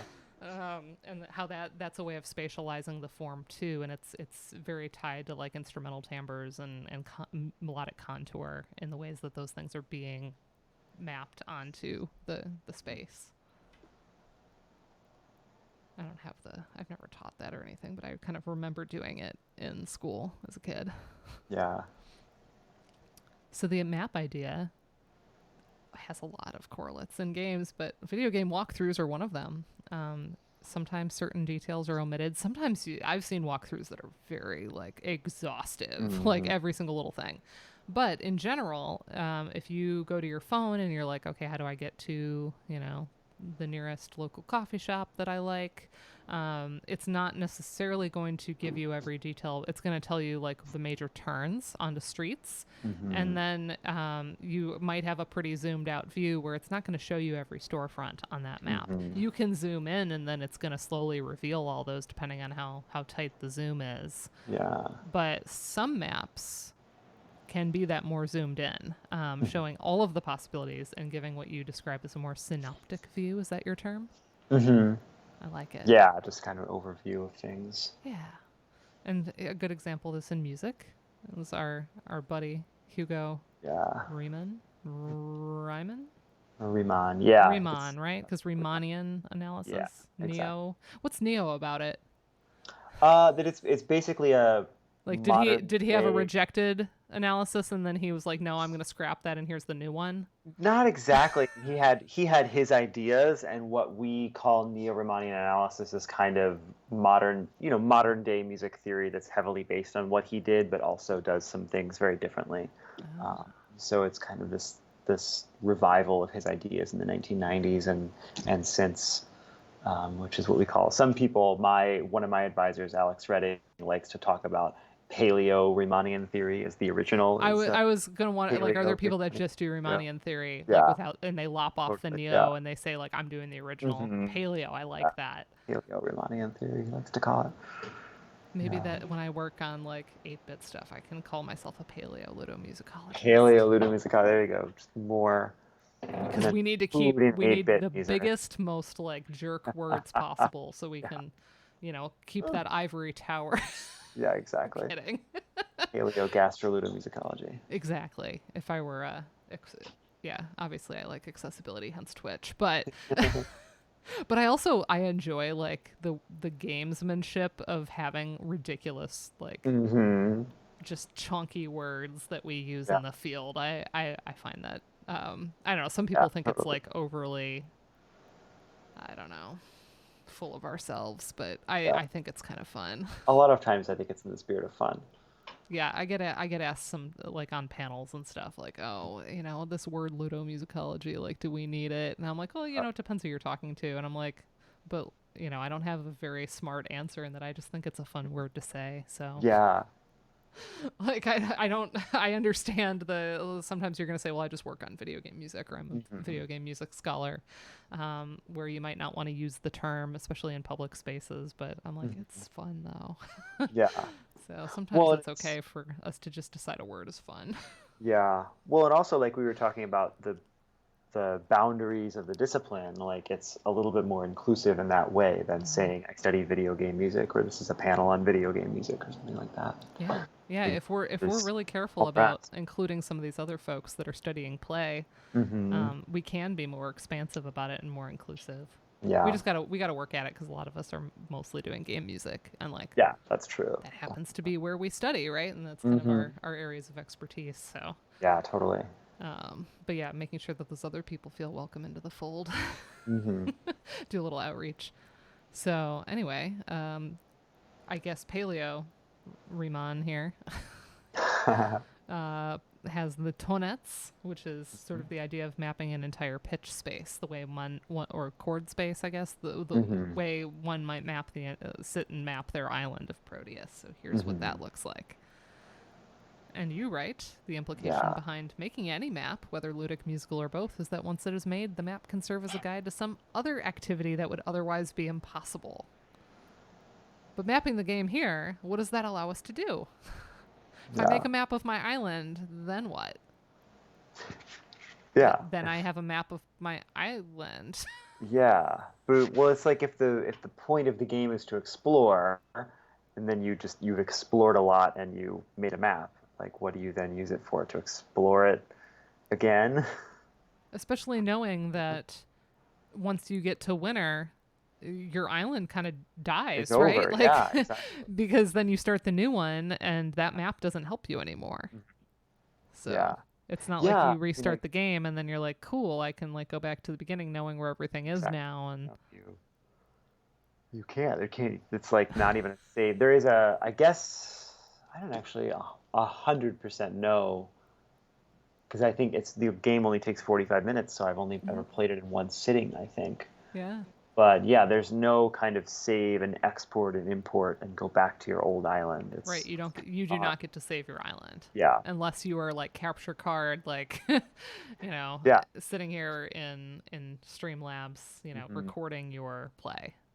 yeah, Otherwise, your island is a transient experience, hmm, and the map making is maybe pleasurable unto itself, but it does not then serve as a guide for anything else after that, yeah, which is kind of unusual for map. Usually we make a map for, as you say, for a purpose. It's allowing us to sort of visualize something and then use it in a certain way. So even this tonets, like, we're visualizing pitch space, but like you can use this and you can navigate around this to sort of hmm, create chord progressions. What do we use this yeah, for? Yeah. yeah, exactly. It shows all the chords on here are very closely related in terms of the notes that they have in common, basically. So it sort of shows you those relationships. And if you go, kind of bottom left to top right, for example, you get one sequence of chords with a certain transformation. Top left to bottom right, you get another sequence of chords.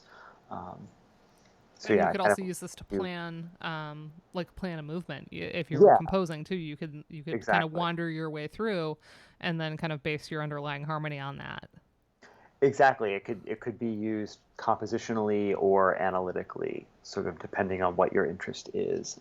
You'll see people using the kind of alleys of it, or the way that each particular hexagon, a collection of triangles there, is a certain closed group of chords that can go through in a cycle. Hmm. And are the plus and minuses major and minor? Major and minor, yeah. Okay. So what do we do about like seventh chords and stuff? There are a lot of different adaptations of Okay, this I was wondering. concept of chords, but yeah, You it say would this is one section, so it's not like this yeah. isn't the whole thing either. No, I mean either depending on actually one of the differences. If the original Riemann was just intonation and it would go forever, and then one of the adaptations is okay, if we make it equal temperament, then it kind of wraps around itself. If you look at the Neo-Riemannian article on Wikipedia, you'll see an animated donut, a torus, in which the actual visualization of this is basically the shape of a donut. It's like a tube that wraps around itself, and the things go around. Ooh, I got a bot, y'all. Oh, I Do I see have any that. of my Yeah. mods available? All right, let's buy some followers. Love it. Ban it. Thank you. Andrew, you finally got to do a mod. I feel like this is a big moment on the channel. Man, bots just love Neo-Riemannian theory, Right. apparently. They obviously they were like, "Oh my gosh. I got to get to this hot stream." Yeah. Paleo Riemannian theory. Yeah, there we go. Greg just dropped it in the chat. The donut is fun This to donut. watch. Yeah, the donut is awesome. I always forget to turn on my modly powers on our Thursday streams because like it's like that. It's always rare where we're like, whoa, a thing. Mhm, Somebody's saying to buy followers or whatever. yeah. Exciting. I'm coming for Amaranth's viewers. I'm not. Yeah. I'm really not. I No. have a hot tub, but I will not hot tub stream. Anyway, back to sexy theory. So anyway, playing Proteus in order to map it is in some ways indistinguishable from simply playing it. I love Yeah. this statement that you make on 61.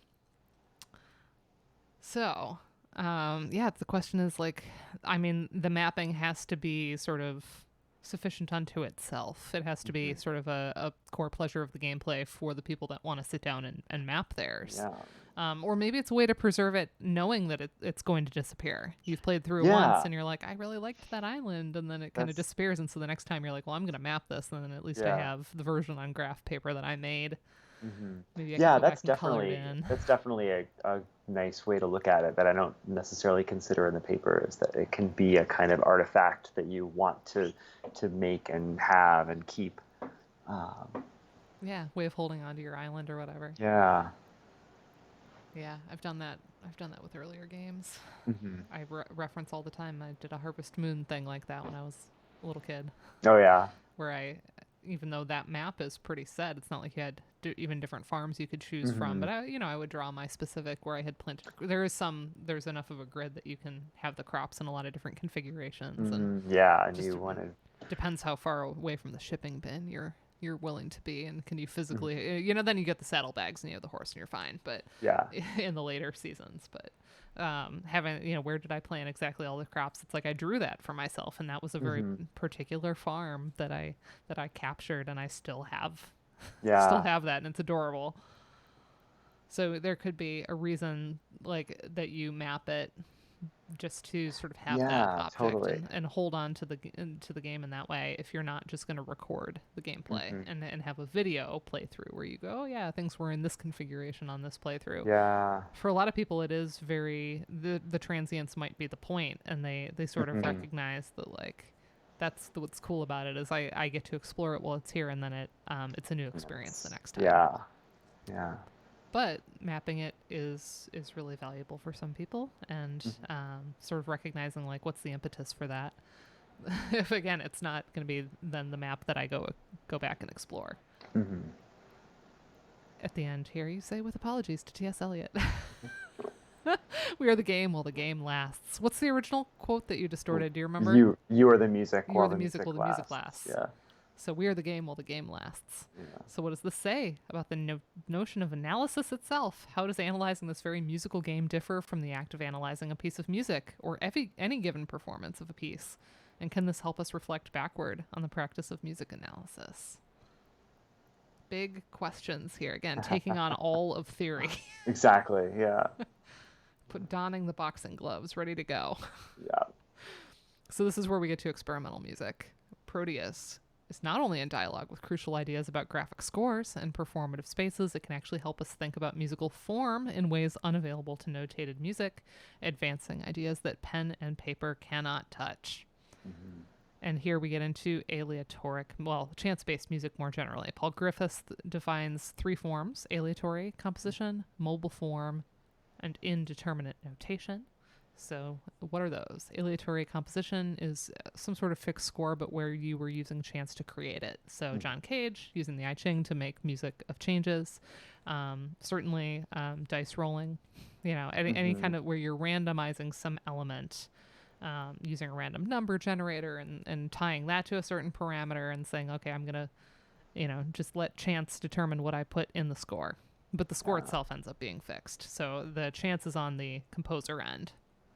Then we have mobile form, where the work can be realized in a different way every single time. So Pierre Boulez's Third Piano Sonata, where the performers can rearrange the movements. That would still be a fixed score. It's just the exact arrangement can change. How many movements are there?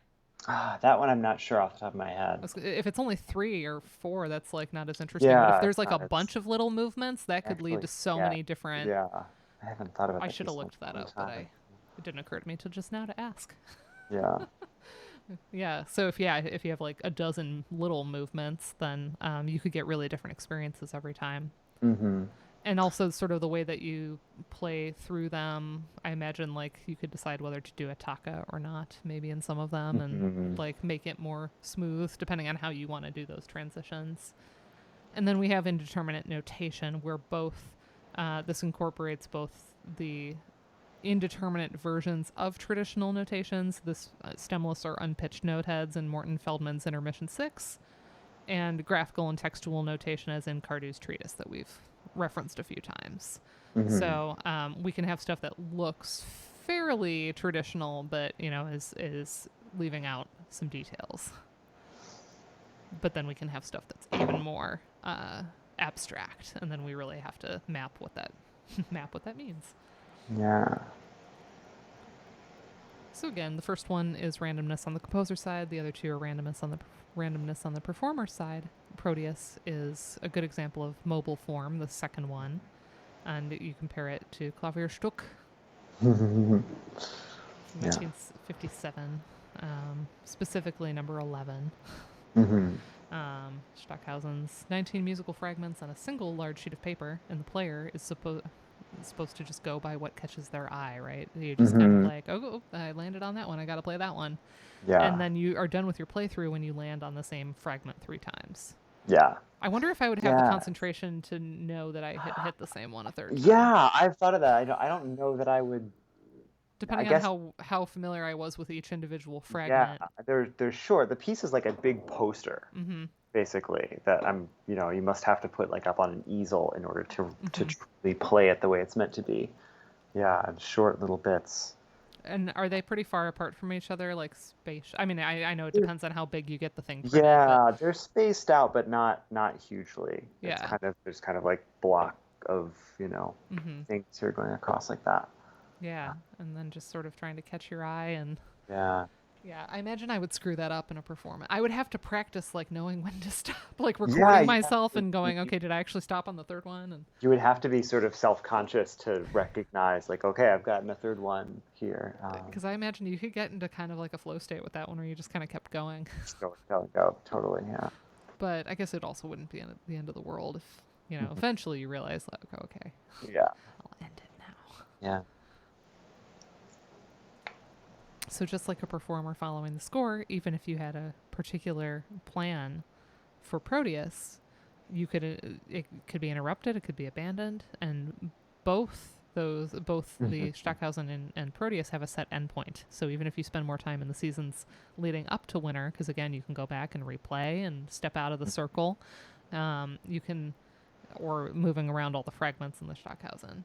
But the difference here is that again, there's a fixed form to the Stockhausen piece, and then you are just reorganizing the elements. Proteus takes things a step further by making the music itself algorithmically generated. So the content is also new every time, which is so cool. So we're not multiple. Just it's mobile form, but it's like multiple forms of indeterminacy at once.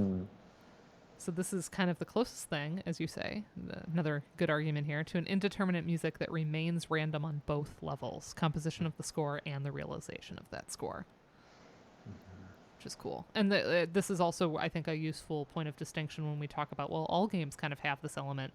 There are games that are where the realization is, well, all games, the realization is going to be somewhat randomized or indeterminate, but there are games that are more fixed in terms of the composition. So, but then any game that's using procedurally generated music, I imagine, would have elements of both. Yeah, flexibility like that. Yeah. But so again, there's multiple layers of indeterminacy here between the composer and the player, which is cool and unusual, and maybe even unique to games.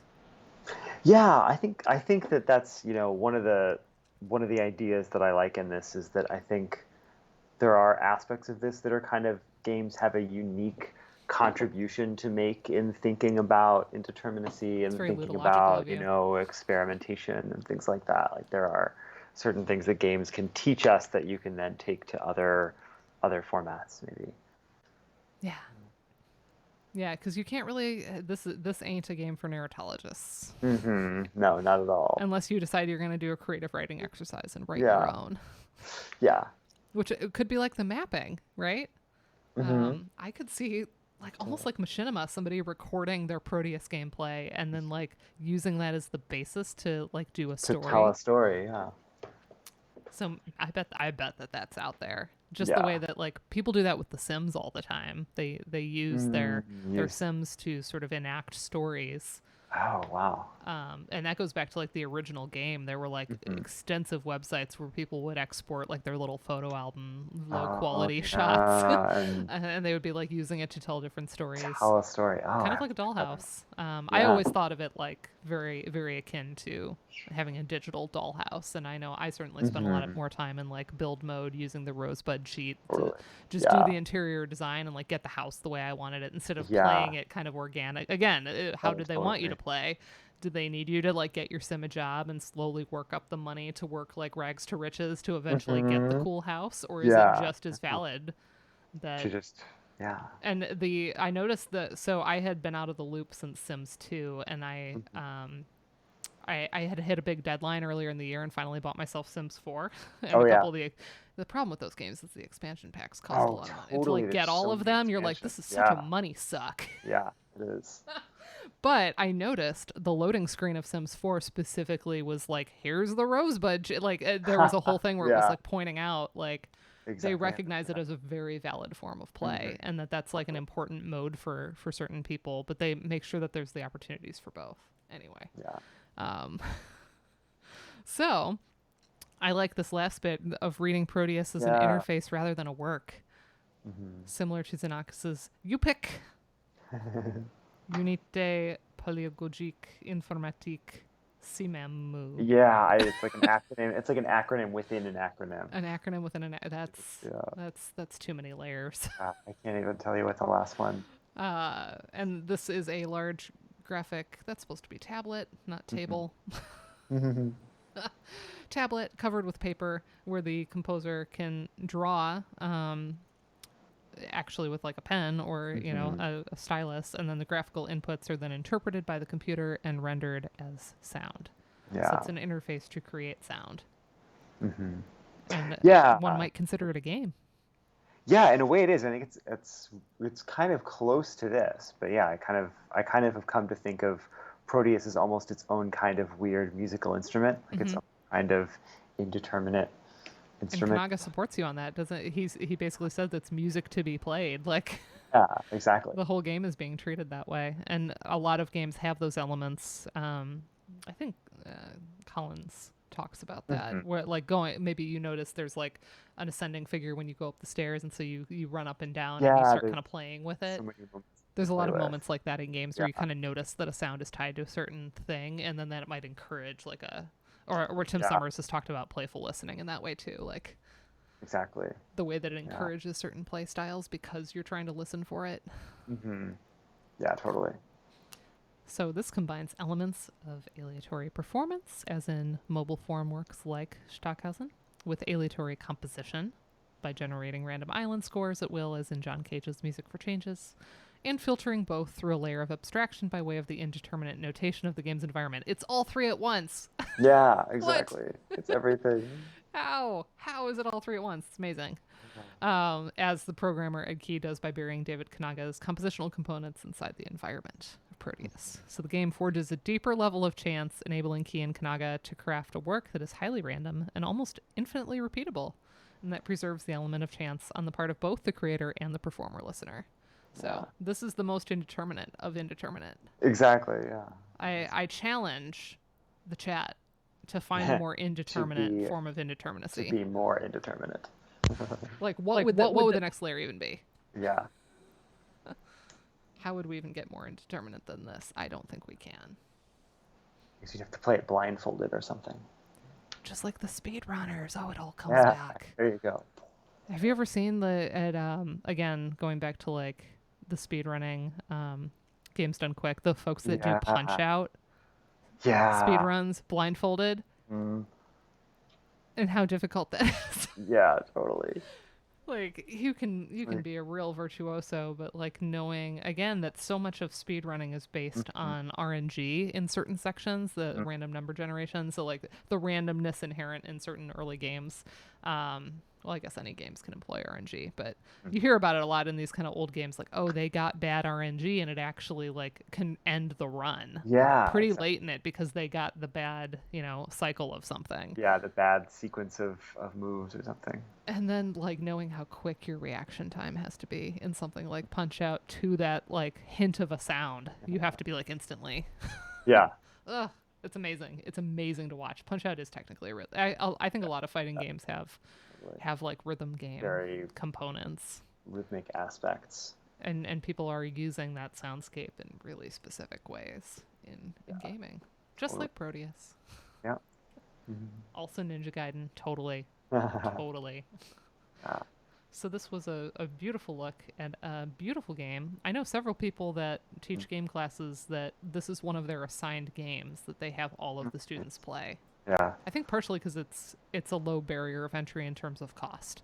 Yeah, So instead of exactly. making them buy a textbook, I know Hmm. Julianne has said like instead of a textbook, I have them buy a couple games like this that are under $10 or whatever. Yeah. I'm not even sure what this one goes for Yeah, it was right ten now. dollars, but I'm not even sure I think actually. it's less than that now. I bet it is. Yeah, it's several years old. And especially on like Steam sales and stuff, Hmm. things Yeah, can be less expensive. right now, I think it's $10. Nice. So yeah, But it's a much lower barrier of entry mhm. to have folks play something that really makes them think about all of sound. Yeah.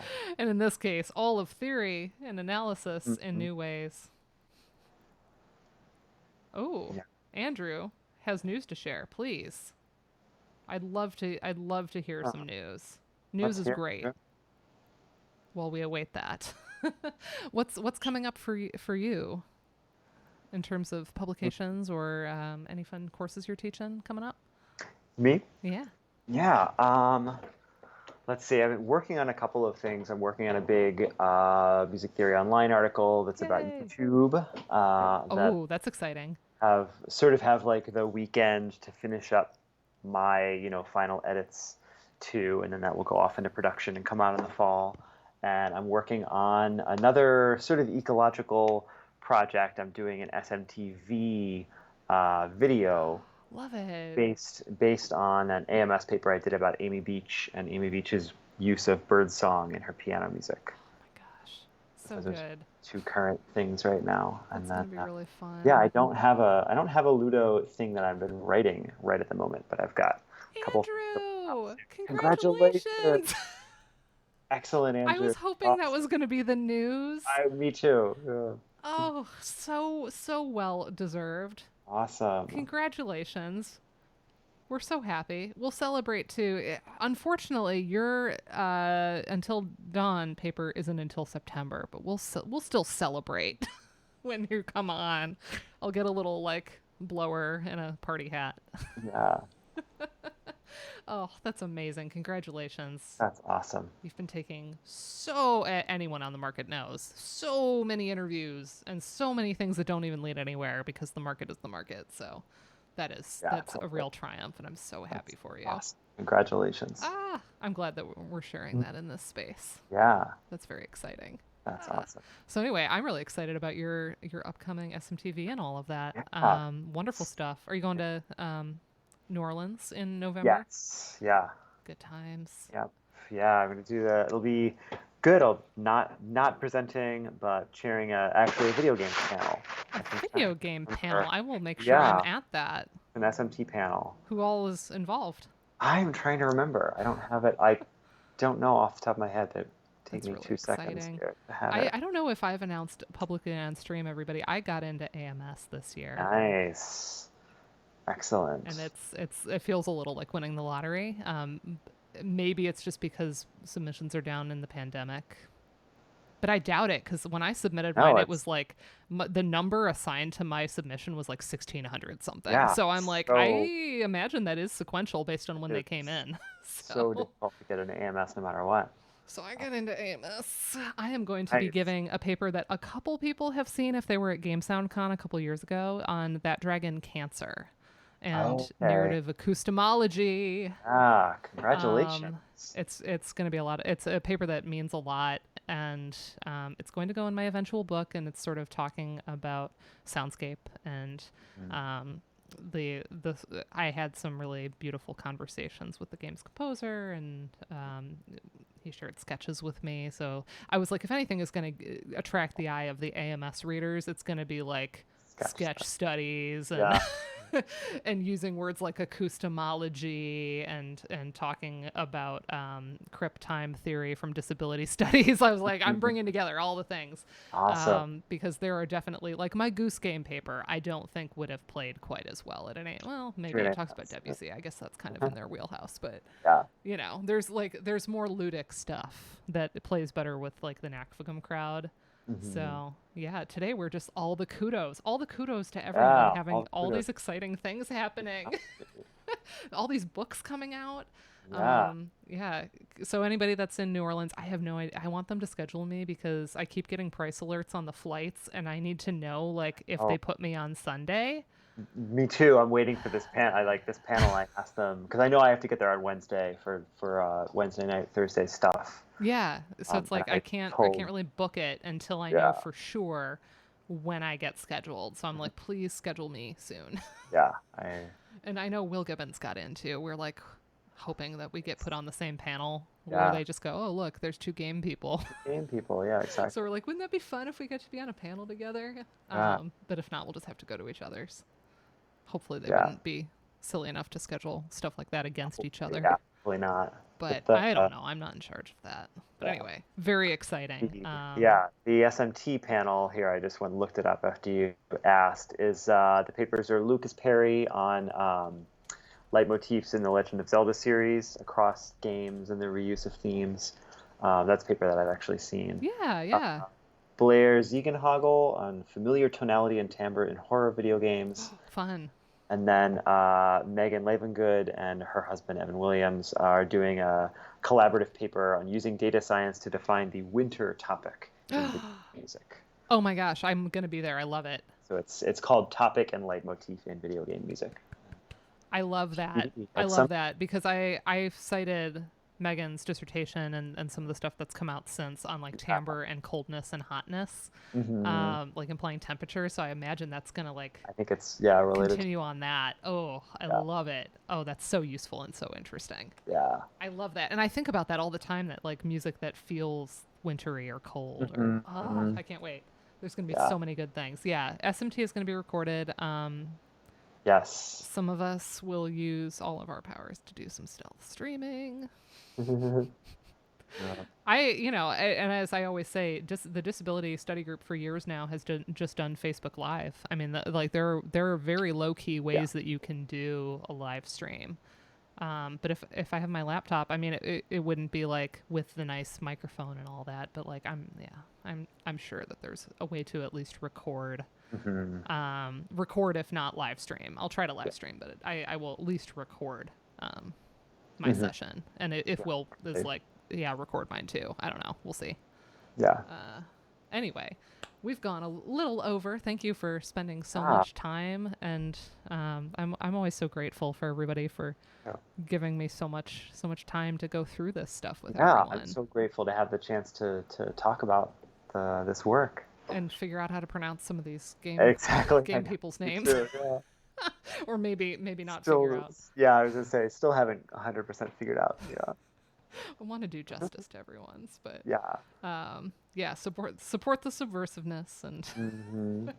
and Preferred we everything. will be together before we know it, and it will be Ah, very exciting, and we will have to go out for a drink at the Carousel bar. yeah, Were exactly. you at the last AMS I was, but that I was don't think I there? made it to the carousel bar. That was my first conference, really. Yeah. Was the very first. I was saying this is like really full circle, that I'm getting accepted as Hmm. it comes back to New Orleans, where my first one was, where I met Neil Lerner, and like that was such a big Oh, moment in nice. my. I met Joe Ah, Strauss too, and I was like, I love your work. ah, As I'm like nerding out, and then Neil was particularly gracious, and it was wonderful. But I definitely have some ideas of like things that we can do with some of the folks that are in town, and one of them is that Carousel bar, because it's so cool.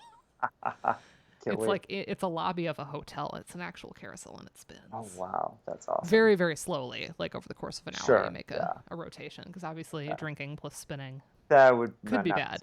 especially bouncing up and down on a horse. Yeah, but it's right Lots of skill in tricks. the French Quarter, and it's so cool. Cool. So we'll do that, and of course I will probably bring tech toys and have some gaming space in my room, because I imagine a lot of us are just going to want to chill at this one. Yeah. Seeing people is going to be like the big excitement. So Hmm. I have a feeling we're going to want to just like hang out and play video games. Yeah, totally. And we've done that at a lot of conferences, just having like the cooled gaming room, where Hmm. we're going to ignore all the parties and just like Yeah, just get a bottle of wine and hang out and play nice. code names. And I'm sure if Pete's still in the chat, he can attest to playing code names and some of those other games, and Neil turning beet red. So those are some of the best memories. That's the Yeah, stuff that we miss. We get all that's of the really exactly beautiful what work in these formats, but man, just like hanging out yeah. with our friends who are the smartest people, Yep. that's going to be an exciting thing. So It thank you will be. so much for being here, and Yeah. for this wonderful article. I really enjoy this one, and I'm really glad I got to like read it so in depth for today. And yeah, we will Thanks. totally do. I'll make sure there's a Zoom component for any gaming that we do. No Yeah. worries. I'm gonna be Yep. like accessibility captain for the Nice. Ludo folk, and do my best to make sure that there's access to stuff Yeah. with permission of people. Of course, I'll live tweet anything I go to, as I always do. But Hmm. yeah, we'll do all of the things. Yeah. Next week, in theory, is Kate Galloway with the AMS Ludo Study Group. So it's like this beautiful like Yeah. triptych of soundscapey things, with Elizabeth and now William, and then Kate. But Kate did say there could be like a job thing, so we might have to reschedule that or postpone it. So I will, of course, post in the Discord if that changes, and tweet and make sure that that's well publicized. If we have to move Kate next week, maybe we'll just do like, I don't know, one of mine. I guess we'll do one of mine if we need to fill in. But Have to have somebody interview you. that I was thinking maybe I should have somebody hop on and grill me about I don't know, Cleopatra or the Bach article. Mm, One of those would probably be fine. So it's like we've got that placeholder if we need it. yeah. But the plan right now, as long as Kate doesn't have that, there was like a potential conflict that she messaged me about. But Yeah. otherwise, plan for Kate and Stardew Valley next week, which obviously I'm happy about. Cool. Have a wonderful weekend, y'all, and we'll see you next week. You too.